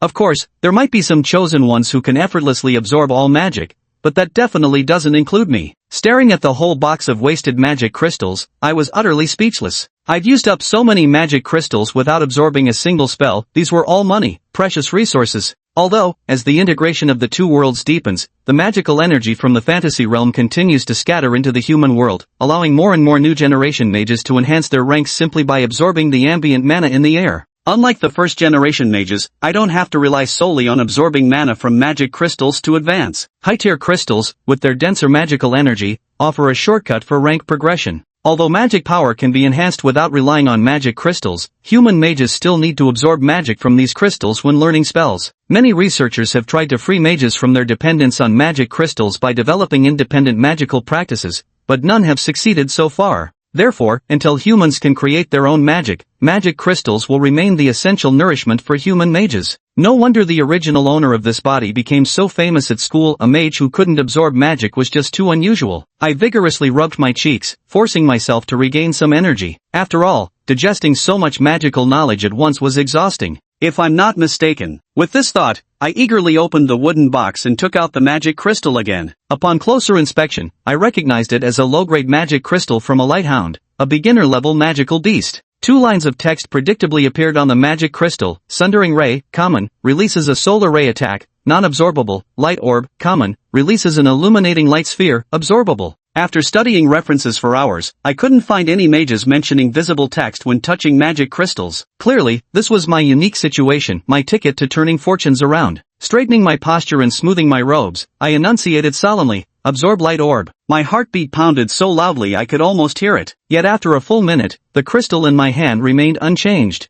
System? Cheat mod? Hello? Out of credits? I muttered, my nervousness giving way to confusion. Could this cheat not understand standard Mandarin? Some regional variant? I shook my head violently, dispelling this ridiculous thought. It must still be the wrong approach. This system is way too energy efficient, it doesn't even come with a manual. I grumbled inwardly. After fumbling around for a while, I discovered that focusing all my attention on the words, can be absorbed, would cause the text to change. Absorb illumination spell, common. Yes, no. Without hesitation, I chose yes. Immediately, the magic crystal in my hand glowed with white light, which then traveled up my fingers and into my body. After the flickering ceased, the crystal turned completely dull, as if covered in mist. I felt a peculiar force entering my body, invigorating my spirit. This energy circulated within me before settling at the center of my chest, merging with another power I hadn't noticed before and strengthening it slightly. This must be magical energy. Immediately afterward, I experienced an ineffable sensation, realizing I could now cast spells. Raising my hand, I instinctively channeled the magic I just grasped. Light, I uttered instinctively as magical energy surged within me. An apple-sized orb of light appeared in my palm, emitting a pure white glow. The orb wasn't hot, merely warm, with a rather dim radiance resembling a 5-watt energy-saving bulb. When I increased the magical output,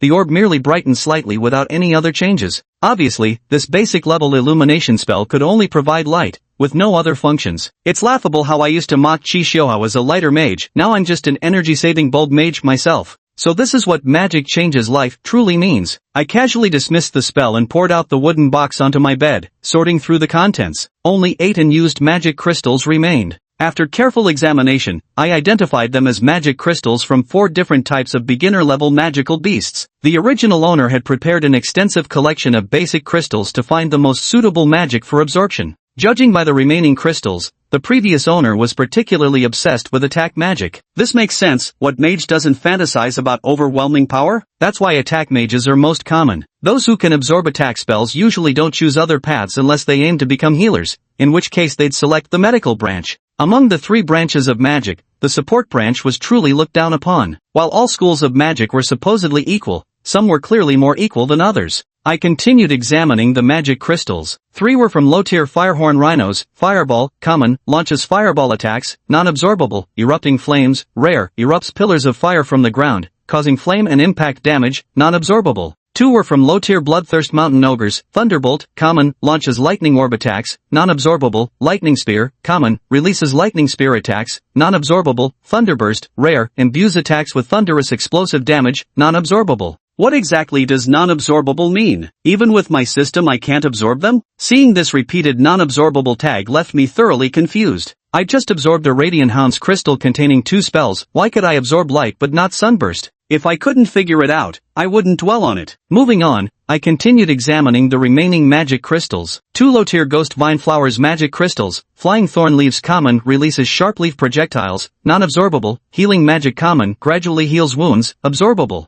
A Novice Sand Lizard Mana Crystal, Dust Cloud, common, releases a cloud of sand, can be absorbed; Earthen Shield, common, summons an earthen shield, can be absorbed. Staring at the information about these magic crystals, a strange thought suddenly struck me. Could it be that I can't absorb offensive magic? Offensive, healing, and support, these 3 categories of magic divide mages into distinct types. Whether in large-scale military maneuvers or elite squad operations, victory hinges on these 3 classes of spellcasters. As I reviewed the magical crystal information at hand, I noticed that all attack-type spells were marked as unabsorbable. It seems that attack magic and I are destined to never cross paths. Damn it! I felt frustrated inside. Honestly, being a healing or support-type mage isn't bad, but typically mages of these categories would still have a few attack spells for self-defense. Obviously, I didn't get that privilege. A conversation with Chi Xiuhao on the road resurfaced in my mind. I tried to stop you, but at the time you insisted you weren't the same person anymore. That from then on you'd be some badass omnipotent mage who just needed to lay low for a few days before making some dramatic comeback. Omnipotent mage. Could the system have originally belonged to the body's previous owner, who could absorb attack, healing, and support magic indiscriminately? And now that the original owner's gone who knows where and I've taken over, the system can't absorb attack spells anymore?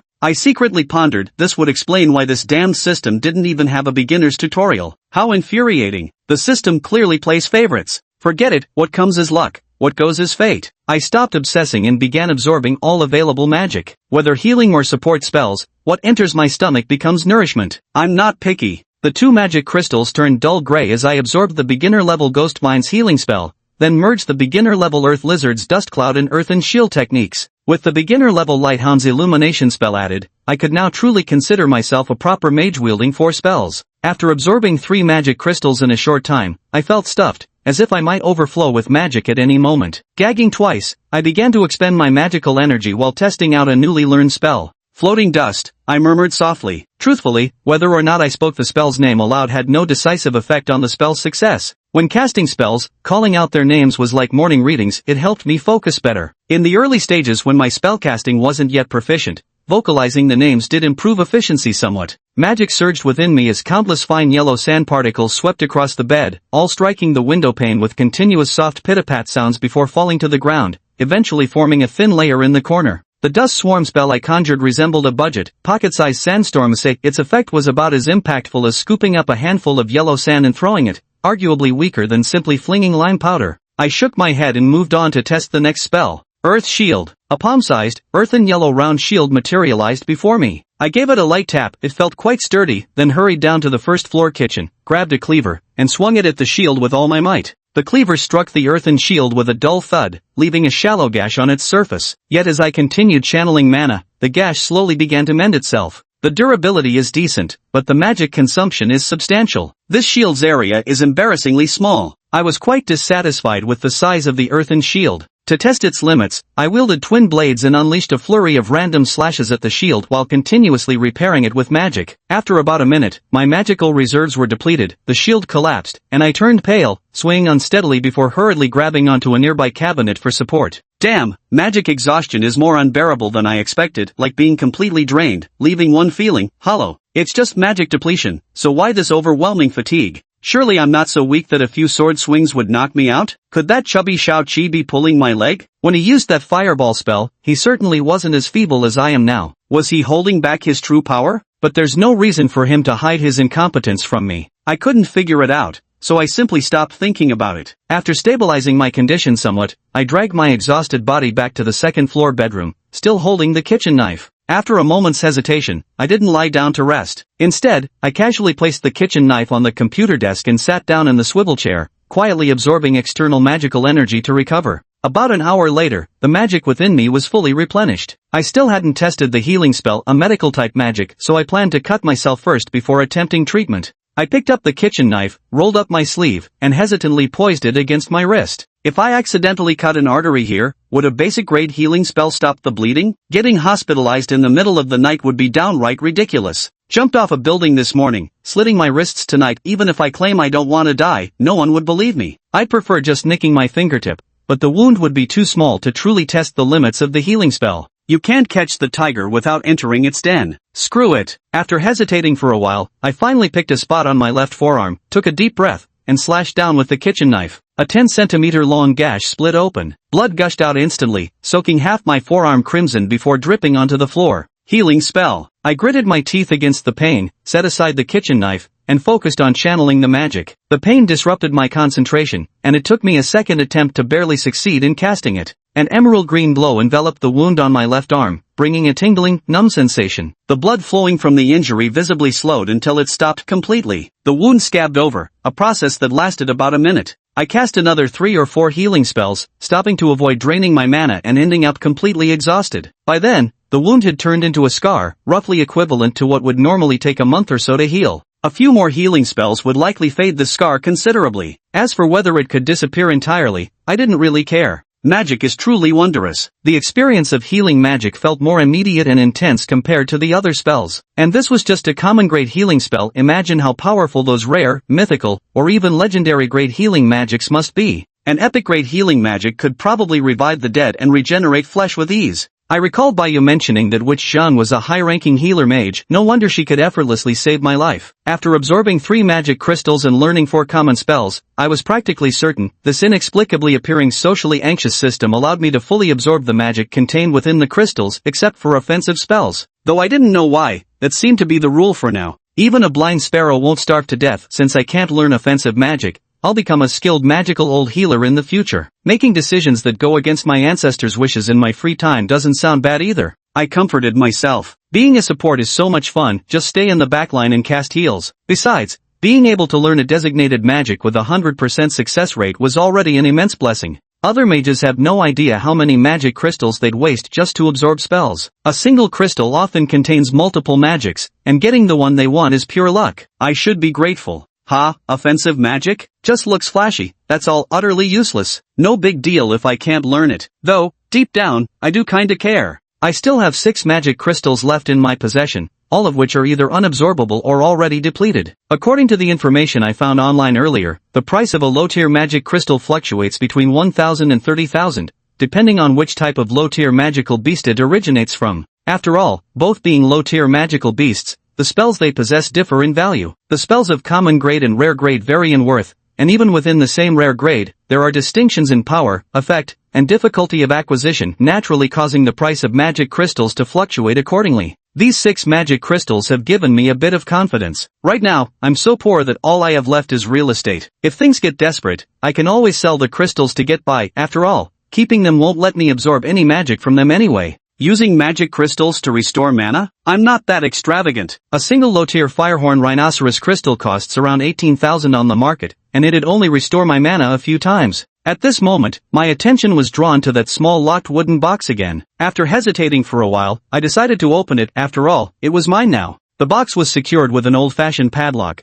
the kind meant to keep honest people out rather than deter thieves. Even without a key, it was easy enough to break. I rummaged through cabinets and drawers for 2 screwdrivers, wedged them in, and with a twist, the lock gave way. Inside the box lay a fiery red magic crystal, noticeably larger than beginner-level crystals, about the size of a billiard ball. Upon closer inspection, I could see swirling flames moving within it, a truly mesmerizing sight. Marveling at it, I picked up the crystal, and sure enough, the system provided its description. Blazing aura, divine marvel, gathers flames to encircle the body, increasing movement speed, temporarily non-absorbable. Miasma cloud, divine marvel, summons a vicious cloud at high altitude, amplifying the power of flame and lightning magic, temporarily non-absorbable. Rain of fire, divine marvel, drops fiery rain from the miasma cloud, scorching everything within range except the caster, non-absorbable. Pyro prison, divine marvel, releases a fiery cage to trap enemies while inflicting flame damage, non-absorbable. Thunder call, mystic, summons lightning from ominous clouds to attack and inflicts paralysis, non-absorbable.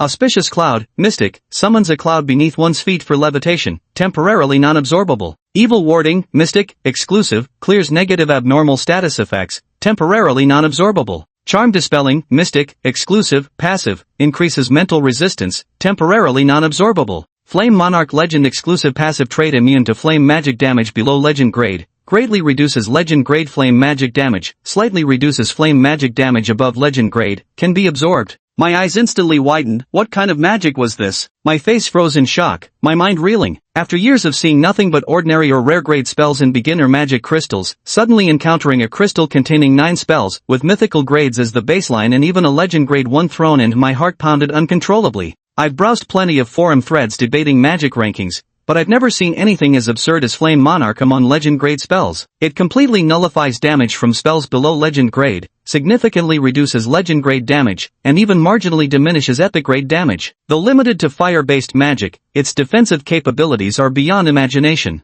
Most crucially, it's a passive spell requiring no activation, consuming 0 mana. Whether eating, sleeping, chatting, or fighting, its effects never cease. The information I found indicates that human mages cannot learn magic across grades. This is common knowledge in the magic world. Junior mages can only absorb ordinary and rare grade magic, intermediate mages can handle rare and divine grade magic, and only high-ranking mages can master legendary grade magic. Even with system support, allowing me to freely absorb specific magic, this rule remains unbreakable. The 5 support-type divine-grade spells in this magic crystal are all labeled as temporarily unabsorbable, likely requiring me to reach intermediate mage status first. Yet, the Flame Monarch is clearly legendary grade, but its label says it can be absorbed. Is it because of this trait? After the initial shock, I calmed down to analyze. The Flame Monarch has 4 tags: legendary, exclusive, passive, and trait. Legendary represents grade, passive represents category. Quite straightforward. The meanings of exclusive and trait remain unclear, but exclusive skills like exorcism and banishment still can't be absorbed for now. Therefore, trait must be the reason why I can absorb this across tiers. After some consideration, I searched online for about an hour through various forums but found no information about exclusive magic, trait magic, or passive magic. I suspect no mage has ever successfully absorbed this type of magic before. No matter how good the secrecy is, there shouldn't be absolutely 0 records about it.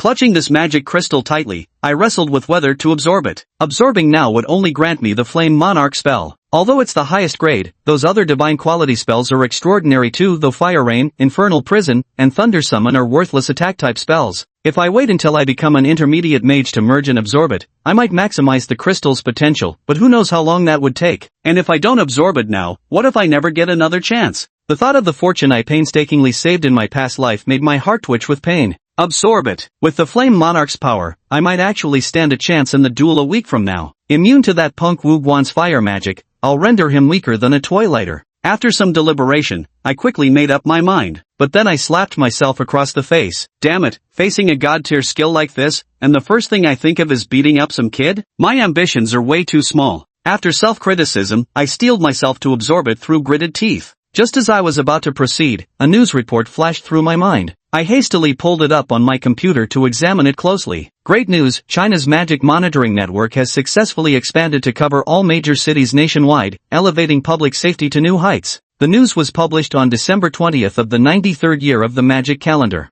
Damn it! I punched the table in frustration after reading the content. The so-called Magic Monitoring Network consisted of special devices capable of detecting magical fluctuations, essentially a magical version of the surveillance camera system, primarily used to track mana surges and determine whether mages had cast spells. Magic itself knows no alignment of good or evil, but mages possess morality. In the 15th year of the magic era, the awakening ceremony was established, leading to exponential growth in mage numbers and a corresponding surge in violent criminal cases. While nurturing a new generation of mages, Huaxia simultaneously implemented regulations to restrain them. The Mage Code strictly governs practitioners' conduct. Though the magic surveillance network safeguards ordinary citizens, absorbing magic from essence crystals drains them completely, rendering them inert. As a novice mage currently, attempting to absorb this high-tier essence crystal would cause uncontrollable magic leakage. Who knows if that might trigger the surveillance network? Sigh, better wait for another opportunity. I exhaled heavily and returned the crystal to its small case. After all, fearing any conspicuous disturbance, I dared not attempt it.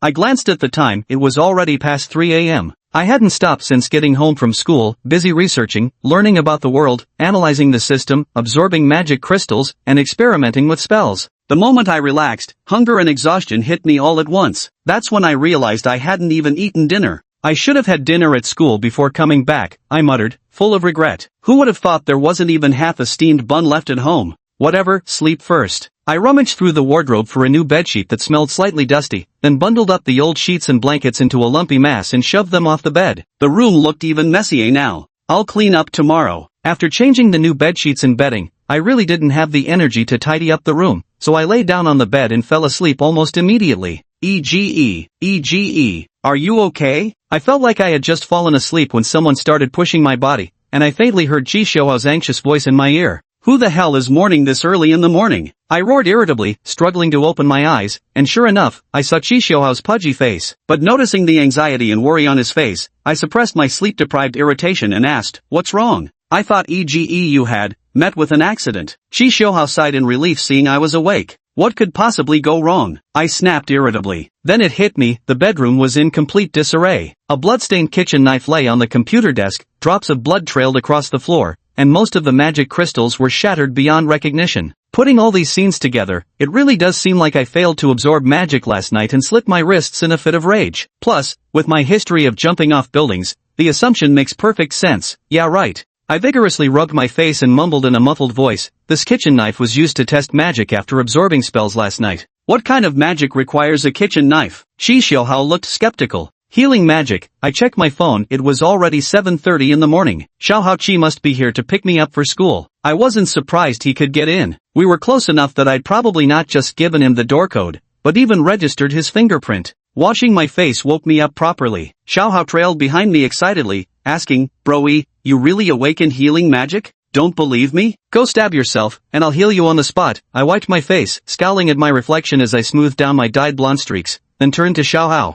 No, Broy, of course I believe you." Xiaohao glanced at the dried bloodstains on the kitchen knife and instinctively shrank his neck. "Let's go to school." I quickly got ready and stepped out with Chi Xiaohao. Just before leaving, I hesitated for a moment but still tucked that precious high-grade magic crystal into my pocket. EGE, which magic did you absorb? Along the way, Chi Xiaohao was still asking. Basic grade healing spell. I didn't mention absorbing 4 magics to him. I noticed I absorb healing magic quite easily. Maybe I'll become a support healer in the future. That works too. When the time comes, I'll be the main DPS, Brothery can be the healer, and we'll team up to conquer the demon abyss. How thumped his chest, brimming with ambition. I stayed silent, quietly marveling at the young man's soaring aspirations. We chatted all the way, and in just over 10 minutes, we arrived at the school. Immediately, I rushed to the cafeteria to swipe my card for breakfast. Morning reading wouldn't start until 8 o'clock, leaving me with 10 minutes to spare. This 8 to 6 schedule, so lax it hardly felt like high school. After wolfing down my meal, I wiped my lips contentedly and headed toward the administration building. The principal's office was on the 4th floor. I'd looked up the school's layout the night before. Right on schedule, I reached the principal's office. Taking a deep breath to steady my nerves, I ran through potential questions in my mind before preparing to knock. Then I rubbed my face and put on a suitably nervous yet defiant expression. Knock, knock, knock. Come in. A deep voice responded to my knock. Pushing open the wooden door, I saw an elderly man seated behind a desk, reviewing documents. I gave a slight bow. Good morning, principal. I'm Wang Yi. My homeroom teacher mentioned you wanted to see me? Bai Jingting looked up at me with a kind smile on his face and waved me in, saying, Student Wang Yi, come on in. I entered the office, casually closing the door behind me as I walked over to stand in front of the desk. Bai Jingting subtly closed the file he'd been reading, set it aside, and gestured to the wooden chair saying, have a seat. I walked over and sat down, reclining back before instinctively crossing my legs, only to quickly uncross them again. Principal Bai, what did you need to see me about? I asked. When something this significant happens at school, it would be quite irresponsible of me as principal to not follow up, Bai Jingting replied with a chuckle, his tone carrying a hint of playful humor. I scratched my head awkwardly, clasping my hands on my lap, unsure how to respond. Fortunately, he quickly continued asking, Wang Yi, why did you jump off the building? If you've been wronged or bullied, tell me. Whether it's students or teachers involved, I'll investigate and handle it properly. No, nobody bullied me. I lowered my head in embarrassment. I was half asleep and thought I was dreaming, so I wanted to startle myself awake. Who knew? Bai Jingting chuckled at my explanation. Though bizarre, the reason made reasonable sense. I heard your magic studies aren't going well. He changed the subject. It's a bit challenging, I replied sheepishly, quickly adding, perhaps I was too focused on offensive magic before, now I'm planning to try other disciplines. Maybe that'll help me improve. Not bad. Don't get discouraged, try other paths. A man shouldn't keep hanging himself from the same tree, Bai Jingting said meaningfully. Yes, I'll definitely listen to you and try more, maybe switch to a different tree to hang from. My heart tightened as I nodded hurriedly. Why did the principal's words seem loaded with hidden meaning? As I pondered this, a faint voice suddenly reached my ears, piercing straight into my soul. Wang Yi. Instantly, my eyes grew vacant, my expression blank. It turned out Bai Jingting had subtly cast a divine-grade mental magic hypnosis. Seeing me hypnotized, he proceeded to interrogate me directly, while also casting a legendary-grade mental magic truth spell. Would you betray humanity? Never. Would you betray China? Never. Who are you really? Wang Yi. Our conversation flowed smoothly in a question-and-answer rhythm. Bai Jingting relaxed. Forget those 3 questions earlier, you're just a little sleepy. Classmate Wang Yi? The principal's voice snapped me back to reality. Principal. I quickly focused my attention. Having just eaten my fill and lacking proper sleep last night, I'd actually zoned out. Bai Jingting said, there's one more scholarship slot available for the second half of the semester. You're welcome to apply if needed. Thank you for your guidance, Principal. I'll study hard and bring honor to our school. I breathed a sigh of relief, mimicking Xiaohao's gesture by patting my chest in assurance. Bai Jingting smiled faintly, no need for such pressure. As mages possessing extraordinary power, we must shoulder greater responsibilities while being mindful of our words and deeds. My eyes lit up at these words. Gritting my teeth, I reluctantly said, I understand, Principal. Don't worry, I'll dye my hair back to its original color today. Bai Jingting cleared his throat softly, probably wondering in his heart whether that was what he'd meant to convey. Chapter 19, Wisdom. Bang! The door to the principal's office was flung open as Baiyu strode in with her long, straight legs, clutching a document in her hand. With excited fervor, she announced, Granduncle, we've received a reply from the Candlelight Army. The amiable smile vanished from Bai Jingting's face as his eyebrows furrowed in displeasure. Have you forgotten how to knock? What have I taught you? Keep calm when facing important matters. What kind of example is this frantic behavior? You, a teacher, don't even measure up to your own students. Go out and come in again properly. I was lost in thought when Bai Jingting's words startled me. First, I never expected this seemingly amiable principal to suddenly become so stern. Second, it turns out this school really is Baiyu's family business. But then I immediately sensed trouble and inwardly groaned. The principal scolding Baiyu wasn't the issue. There's a saying, don't discipline your child in front of others, nor your wife before guests. And here I was, the bystander, still sitting right there. Even if he had to scold her, why drag me into comparison? That's just stirring up resentment. You're her grandfather, she can't do anything to you, but I'm her student and still have to survive under her thumb. Ha, this old man. If I'd known, I wouldn't have bothered knocking before coming in. I kept a straight face, but inside I was grumbling. Baiyu felt like she'd been doused in cold water, her excitement plummeting. She turned her head and spotted me sitting obediently off to the side, desperately trying to fade into the background. Her slender brows lifted as she hissed through clenched teeth, "Understood, principal. I will definitely learn well from my good student." Bang! Baiyu turned and left. The principal's office door slammed shut again. Immediately after, loud pounding knocks came through, rattling my nerves with every thud. Is this girl the type to hold a grudge? Judging by her reaction, she definitely is. Wait. What does you getting scolded have to do with me? What kind of world is this? Come in. Principal, we've received a response from the Candlelight Army, Baiyu reported meticulously. Bai Jingting nodded with a stern expression, took the document and casually tossed it aside without responding. He immediately stood up and strode toward me. I quickly rose to my feet as well. Wangy, from now on, no matter what difficulties you encounter in life or studies, you can always seek help from the school. Blue Ridge Magic High School will not only be your alma mater but also your steadfast support. Bai Jingting patted me on the shoulder as he spoke. Yes, I'll study hard and strive to live up to the school's cultivation. I appropriately put on an expression of excitement and reverent apprehension. Alright, Wangy, you may return to class now. If you encounter any problems in the future, you can always seek help from your homeroom teacher. Baiyu subtly curled her lips in disdain. Bai Jingting waved his hand, and I felt as if granted amnesty. Without even glancing at Baiyu, I scurried out of the principal's office. The door closed behind them as Bai Jingting returned to his desk and picked up the document he had been reviewing earlier. Baiyu wanted to bring up the Candlelight Army issue and ask about my situation,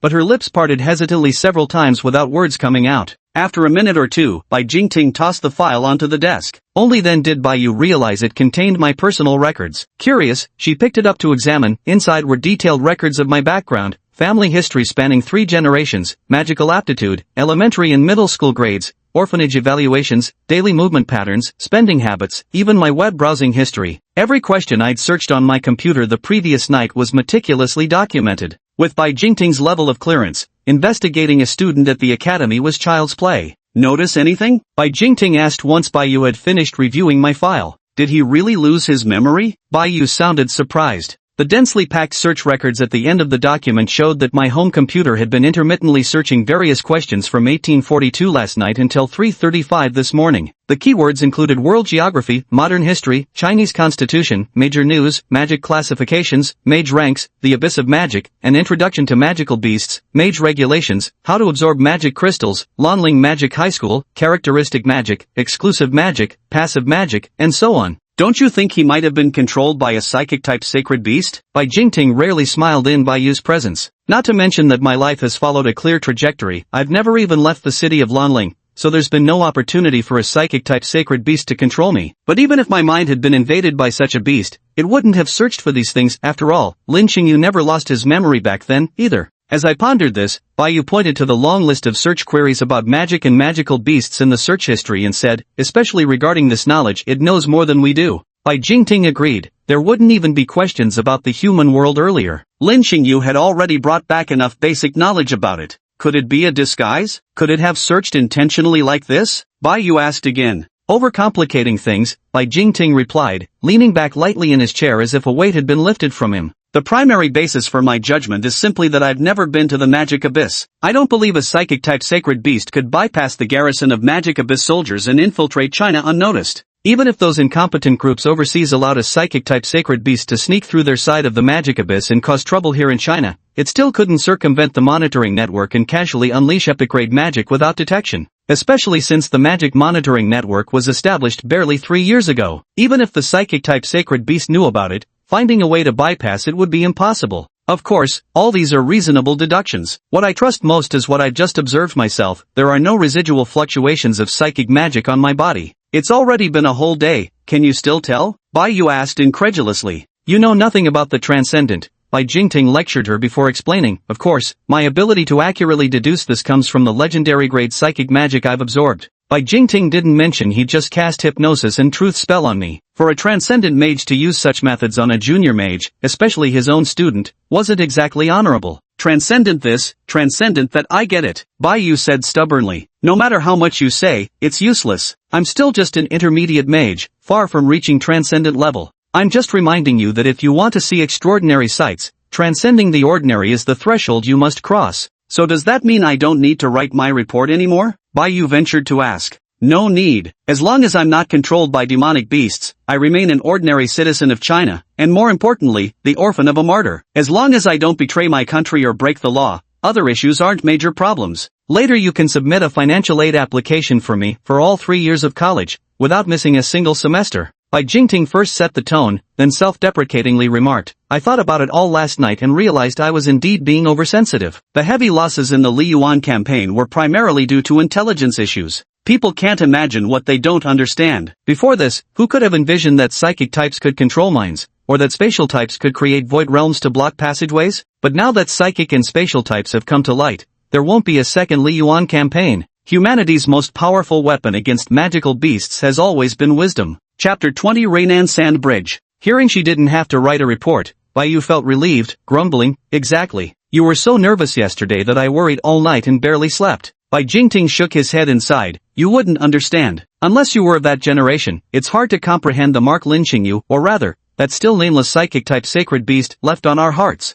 TCH, just a coward, and you call yourself extraordinary. My generation had its own geniuses too. I've seen those stronger than me, been beaten by them, but none ever got crushed like you did. Old and still jittery, can't even let it go. Bai Yu curled her lip disdainfully. Bai Jingting wasn't angered by Bai Yu's teasing. He simply shredded my documents into scraps, swept them into the trash can, and remained silent. Oh right, I have a duel with Manager Wu next week. Should I step in and stop it? Bai Yu asked. That's happening? But since you're both mages sparring with each other, what's there to stop? Bai Jingting said indifferently. But Wang Yi hasn't absorbed a single spell yet. Bai Yu said angrily. If this kid had just shown some promise, I wouldn't have to meddle in others' business. Do you really think I want to interfere? This kid has already caused me enough trouble. If I step in to stop them now, Teacher Huang from Class 1 will definitely mock me. No need to stop them, just make sure things don't get out of hand. Besides, if you can suggest sending students to face magical beasts in Linen Sandbridge, how can you hesitate to let them witness a battle between mages? Not to mention, Wang Yi isn't completely without magic skills. My name is Wang Yi, and even the weakest students going to Lingnan Sandbridge are far more powerful than me.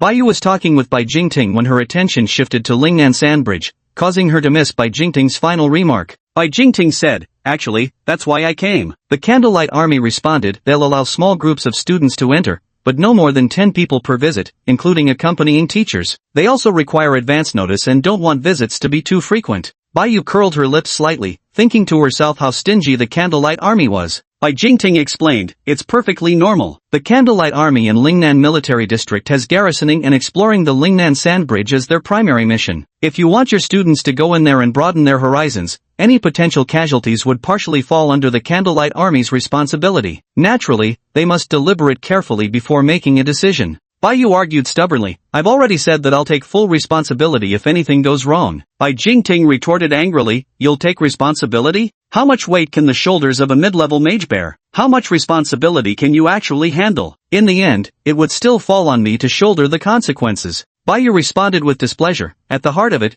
you're just afraid of being held accountable. I asked you to simply put in a word with the Lingnan Military District, and you refused. Since this plan was my proposal and my reputation's at stake, rest assured if anything happens, you won't be held responsible. Bai Jingting slammed the table in anger and shouted sternly, responsibility isn't something you can casually divide with empty words, let alone your frail shoulders being incapable of bearing it. If any student at school encounters a problem, regardless of the reason, it's ultimately my responsibility. This is something I can never shirk. You suggest I step forward? What a preposterous idea. Should I approach Commander Zhang of the Candlelight Corps' Southern Mausoleum Garrison, or go directly to his superior? If I intervene, would it be considered a formal request or outright pressure? Bai Jingting said disappointedly, I thought you'd understand. But this is how you see things. What exactly have you learned all these years at the Imperial Capital Magic University? It must be by Jing Yuan and Bison spoiling you too much, that's why you've become so foolish. Scolded by Bai Jingting, Bai Yu felt somewhat aggrieved. His eyes welled up with tears, but he stubbornly held them back, refusing to let them fall. Bai Jingting softened his tone. I know you want to give the children better resources, a higher starting point, and broader horizons, but this place after all is not the capital or Shanghai. Bayu's pent-up grievances surged forth. At the Imperial Capital Magic University, so many people look down on me, they say I come from some backwater place, even call me a stinking outsider. I studied diligently, trained hard, and fought back with all my might, but there were always some I couldn't defeat. I believed my talent was no worse than theirs, nor was my effort lacking, yet my strength still fell short. From childhood, they are exposed to magical theories, awaken their powers at 16, immediately absorb magic crystals, refine their craft, and enter various dimensional rifts to train, all under expert protection. The gifted continue their education at prestigious academies, casually depleting the magic within crystals for daily practice, with access to rare and powerful spells on demand. Even those with average or no talent can specialize in theoretical studies at school, securing desirable positions after graduation. But for kids like us, only those who awaken get a chance to attend magical high schools, and even then, only if they pass the entrance exams. Apart from the occasional magic crystal resources allocated by the school, where else could we afford such precious materials? Without high-grade magic, no matter how hard we work or how talented we are, how could we ever match their strength? Bai Jingting sighed inwardly, saying aloud, resources are always limited, we can't possibly cover every aspect. Moreover, the advantages those people enjoy were earned through generations of struggle. Just like how you became a homeroom teacher at Lanling Magic High School right after graduation, Bai Yu retorted. I'm different, I'm an intermediate mage. My strength matches my current position. I'm not inferior to any other homeroom teacher. Even if it weren't Lanling,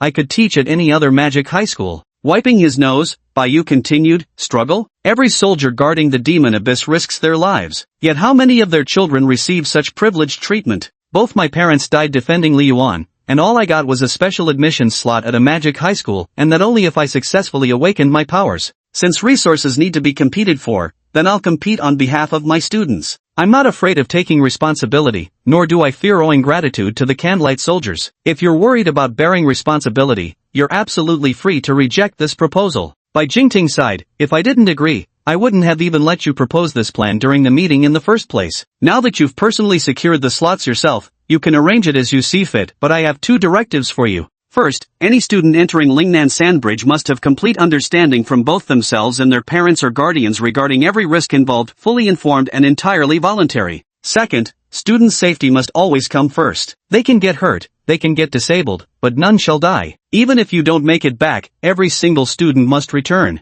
Yes, Principal. Bai Yu stood tall and accepted this military order. Bai Jingting waved his hand, and Bai Yu turned to leave the office. Staring at Bai Yu's departing figure, Bai Jingting sighed once more before pulling out his phone. He opened an app and muttered to himself while typing Lingnan Sandbridge. In the classroom, teacher Pang Wanli was earnestly explaining knowledge about Lingnan Sandbridge to us. Lingnan Sandbridge is a two-realm spatial passage located in the southern suburbs of our Blue Ridge city. Students, since it has bridge as the suffix, what does that tell us? That's right, when something is named ______ bridge, it signifies that Lingnan Sandbridge is the lowest level two-realm spatial passage. So, what are the two characteristics of the lowest level spatial passages? Good, it has the smallest area but the most restrictions. Specifically, only primary and intermediate level magical beasts and mages are permitted to enter. Next, I'll guide everyone to learn in detail about the types of magical creatures inside Lingnan Sandbridge. Various images and videos of magical beasts continuously appeared on the PowerPoint presentation displayed on the lectern.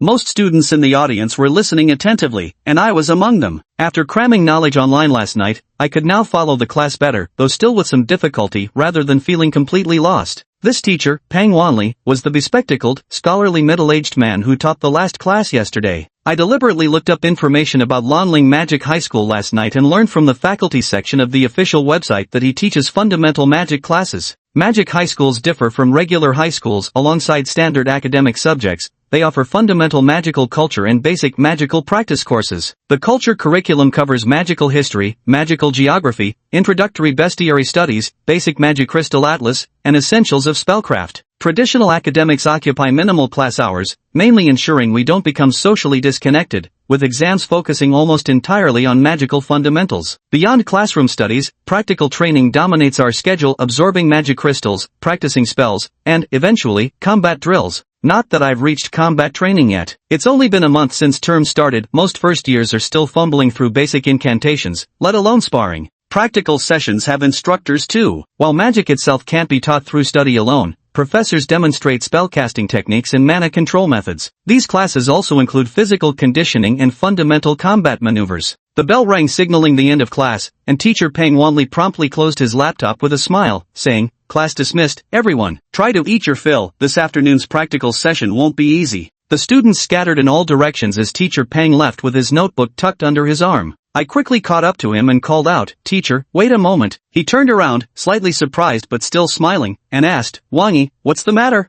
I pulled out the magic crystal I had brought with me that morning and asked, "Teacher, do you know which magical beast this crystal comes from?" Teacher Pang adjusted his glasses, took the crystal, and examined it carefully before exclaiming in surprise, "This is actually a Flaming Cloud Chilen's magic crystal." "Flaming Cloud Chilen?" I asked with curiosity. "Is it a very powerful magical beast?" "Of course." Pang Wanli nodded and then explained, "The Flaming Cloud Chilen is a high-tier magical beast in its juvenile stage, and upon reaching adulthood, it generally becomes a transcendent beast. Among the currently discovered sacred beasts, there are also Flaming Cloud Chilens." He rubbed the magical crystal in his hand and continued, "Judging by the condition of this crystal, it should be a high-tier one, originating from a juvenile Flaming Cloud Chilen. This magical beast primarily inhabits the Liyuan region. Unfortunately, after the collapse of Liyuan, sightings of Flaming Cloud Chilens have become rare, and magical crystals from them have almost become irreplaceable, with their prices soaring more than tenfold." At this point, Pang Wanli grew excited. He handed the magical crystal back to me and took the opportunity to extend an invitation.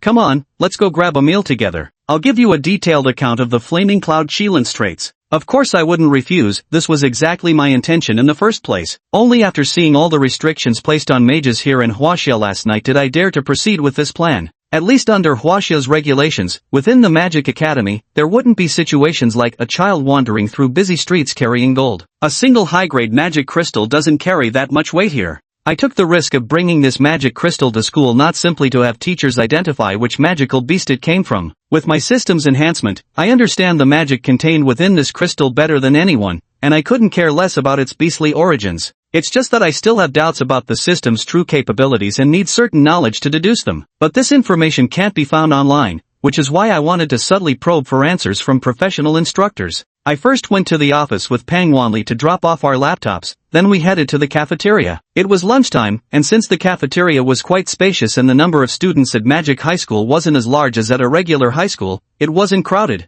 Inside the cafeteria, students and teachers were scattered in small groups, getting food, chatting, or eating. Seeing this, I suddenly understood why the cafeteria food was so good. Turns out, the school administrators and teachers really did eat in the same cafeteria as the students. Pang Wanli and I each grabbed the dishes we wanted, found an empty table, and sat facing each other, chatting as we ate. When we first discovered the Flame Cloud Kirin, we named it that way because this magical beast resembles the legendary Kirin from our myths. After casting magic, it becomes wreathed in flames and strides across the clouds, hence the name. Pang Wanli took a bite of rice while enthusiastically detailing this magical beast to me between mouthfuls. Truth be told, I wasn't particularly interested in the details about the Flaming Cloud Chilen. I'd only brought it up as a bridge to the real topic I wanted to discuss. As our conversation continued, I couldn't help marveling inwardly. Here was this teacher talking while eating, yet it didn't diminish his refined demeanor one bit. Such an elegant, scholarly middle-aged man would probably be quite popular with younger women. In comparison, my table manners were rather ordinary. I began feeling self-conscious, even fidgeting with my posture awkwardly. But I soon relaxed, not because I improved my eating etiquette, but because someone with even worse table manners showed up.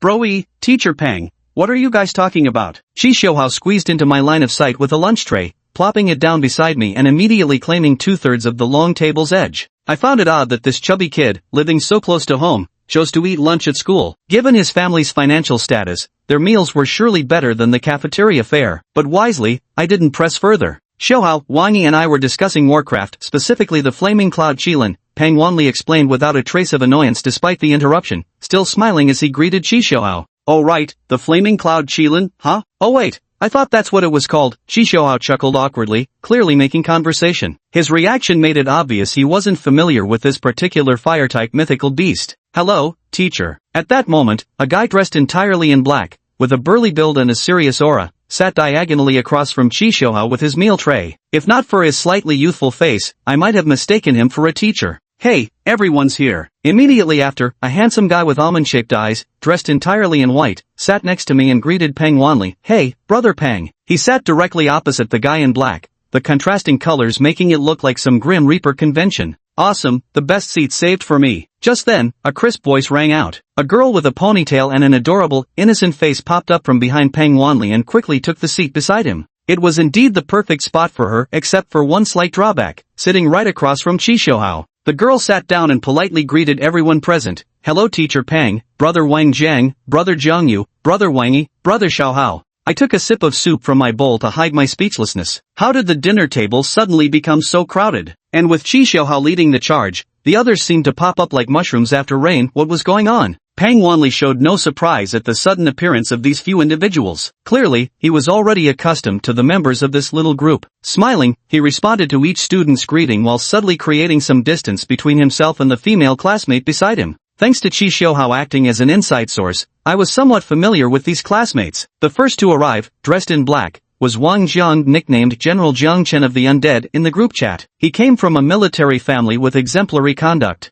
The young man in white who arrived later was Jiang Yu, nicknamed Studying Makes Me Happy in the group chat. He was the most prominent second generation, or perhaps third generation, privileged kid at our school. His cousin was our homeroom teacher Bai, and the current principal of Lanling Magic High School happened to be his granduncle. The last girl was Hu Lily, whose username was Chestnut Rice Lover. She came from the most ordinary family background among us, appearing like a sweet and adorable girl next door. But with my past life's experience, I could detect that fleeting cunning beneath her well-behaved demeanor. Along with Qi Xiaohao and myself, we formed this tight-knit group of 5. Our little clique was quite famous at school because each member was exceptionally capable in their own right. Hu Lily consistently ranked at the top of our grade, sweet, lively, and popular. She was universally adored. Wang Jiang also had excellent grades, though he appeared serious. His impeccable conduct, upright character, and fierce loyalty to friends made him well-connected. Jiang Yu was in a league of his own. Regardless of his background, he was an outstanding rising star among mages. While Wu Guan boasted about ranking in the top 5 for cultural studies exams in the freshman division, he barely scraped by at 5th place. Jiang Yu, however, was the undisputed top scorer in the entire school, leaving the second-ranked student far behind. Given how exceptional these 3 were, one person in their little group stood out for entirely the wrong reasons. Yes, I'm talking about Qi Xiaohao. It baffled me. Qi Xiaohao was average in every way: mediocre grades, unremarkable talent, plain looks, and subpar combat skills, just an ordinary mage. How on earth had he wormed his way into this elite clique? How? By sheer weight? Oh wait, his family was loaded. That explains it. I angrily shoveled rice into my mouth. What rotten luck! High-tier magical beast, Flame Cloud Qilin, possesses 8 innate magics: Fire Rain for wide-range attacks, Drifting Flame for speed boosts, Auspicious Cloud for levitation, Ominous Cloud for amplifying spell potency, Inferno Prison which combines crowd control and damage, Summon Thunder for devastating single-target damage, Exorcism for purifying magic, and one incredibly powerful defensive spell, currently unidentified. Although the dining table was packed, it didn't stop Pang Wanli from continuing his explanation. Since the last defensive magic is merely speculative, it hasn't been named yet. Fortunately, this defensive magic only works against elemental fire magic, so facing human mages with diverse attack methods,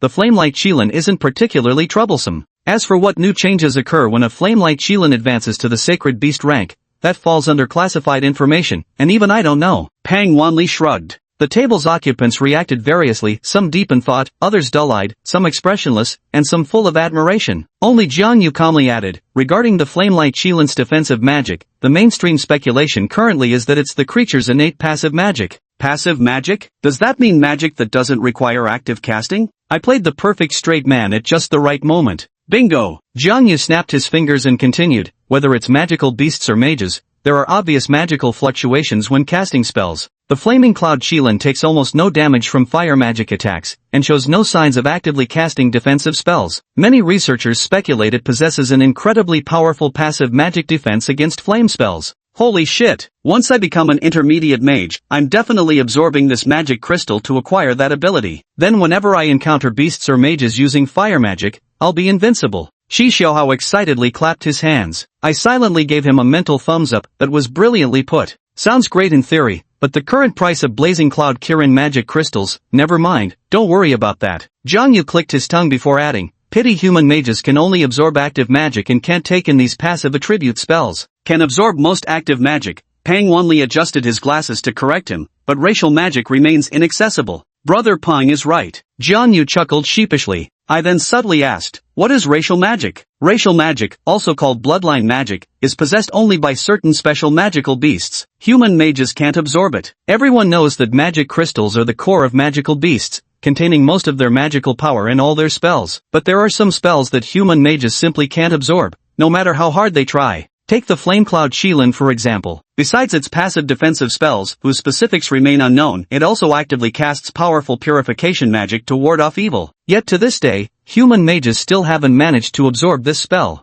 Jiang Yu explained. I immediately understood this was the meaning behind the exclusive trait. Chapter 23 The Physical Iron Fist. Bang! I crashed heavily onto the ground, feeling as if all my bones had come apart. My head was dizzy, and for a moment, I couldn't get up. Thankfully, the floor was made of rubber, and I was wearing protective gear, otherwise, I would have been covered in blood. During lunch, I tactfully questioned Peng Wanli while Jiang Yu added details from the side, essentially achieving my goal. Not only did I clarify the meanings of the special terms provided by the system, but I also understood the true power of the system. From what I've seen so far, the system can not only fully absorb non-attack magic from magic crystals but can also absorb passive and bloodline magic that other mages are unable to absorb. This discovery left me both excited and apprehensive about the road ahead. These magics are undoubtedly powerful, but once my ability to absorb them is exposed, it will surely bring various risks. Yet before I could figure out how to avoid these risks, the afternoon's practical class gave me an early glimpse of the malice in this world. The practical class was divided into basic combat and magic practice. Unfortunately, today was basic combat training. This class was originally meant for warming up, running, exercising the body and willpower, with the teacher teaching some fundamental combat knowledge and techniques, at most having classmates spar a bit.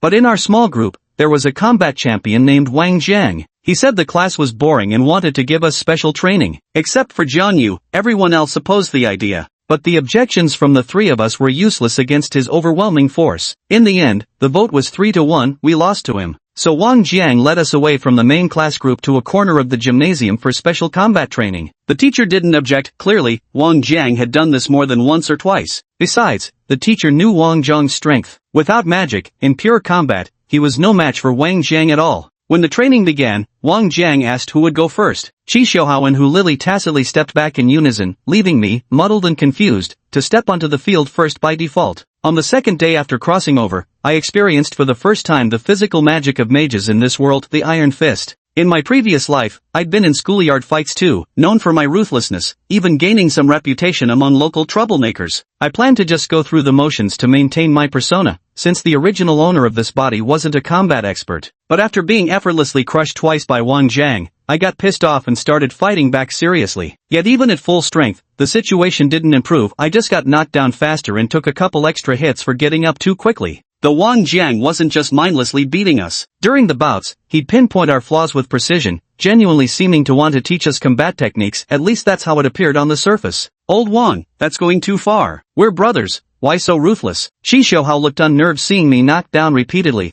though his real concern was his own impending turn. More blood in training means less blood in battle. Wang Jiang, clad in black athletic wear with his muscular frame and bandage-wrapped fists, exuded an intimidating presence. Seeing me struggle to rise, he beckoned Qi Xiaohao, "Come, your turn." What? Bloodshed required? No way. Qi Xiaohao pushed Jiang Yu forward as a shield. Old Jiang goes first. I'll cover your flank. You're not escaping. Wang Jiang bent his knees and shot toward Jiang Yu like a released arrow. Jiang Yu merely smiled, sidestepping at the last moment to leave Qi Xiaohao exposed. Wait! Qi Xiaohao had barely uttered the word when General Wang's right hand shot toward his collar. She swiftly clamped his left hand over General Wang's wrist and forcefully twisted it, deflecting the arm aside. Seizing the opportunity, Qi Xiaohao raised his right knee, aiming for General Wang's abdomen. Plenty of strength, lacking flexibility, deficient in technique. General Wang mirrored the motion, raising his own right knee with blinding speed to intercept Qi's side knee. Pain contorted Qi's round face into a grimace as he forced his right leg to bear weight and steady himself before launching a rear straight punch at General Wang's face. Always reserve 30% power in your strikes. Reckless attacks with unstable footing are fatal flaws. General Wang tilted his head to evade the fist. Capitalizing on Qi's compromised stance, his right hand snapped free from the hold while simultaneously stepping into close quarters to seize Qi's arm. With a twist of his waist and pivot of his back,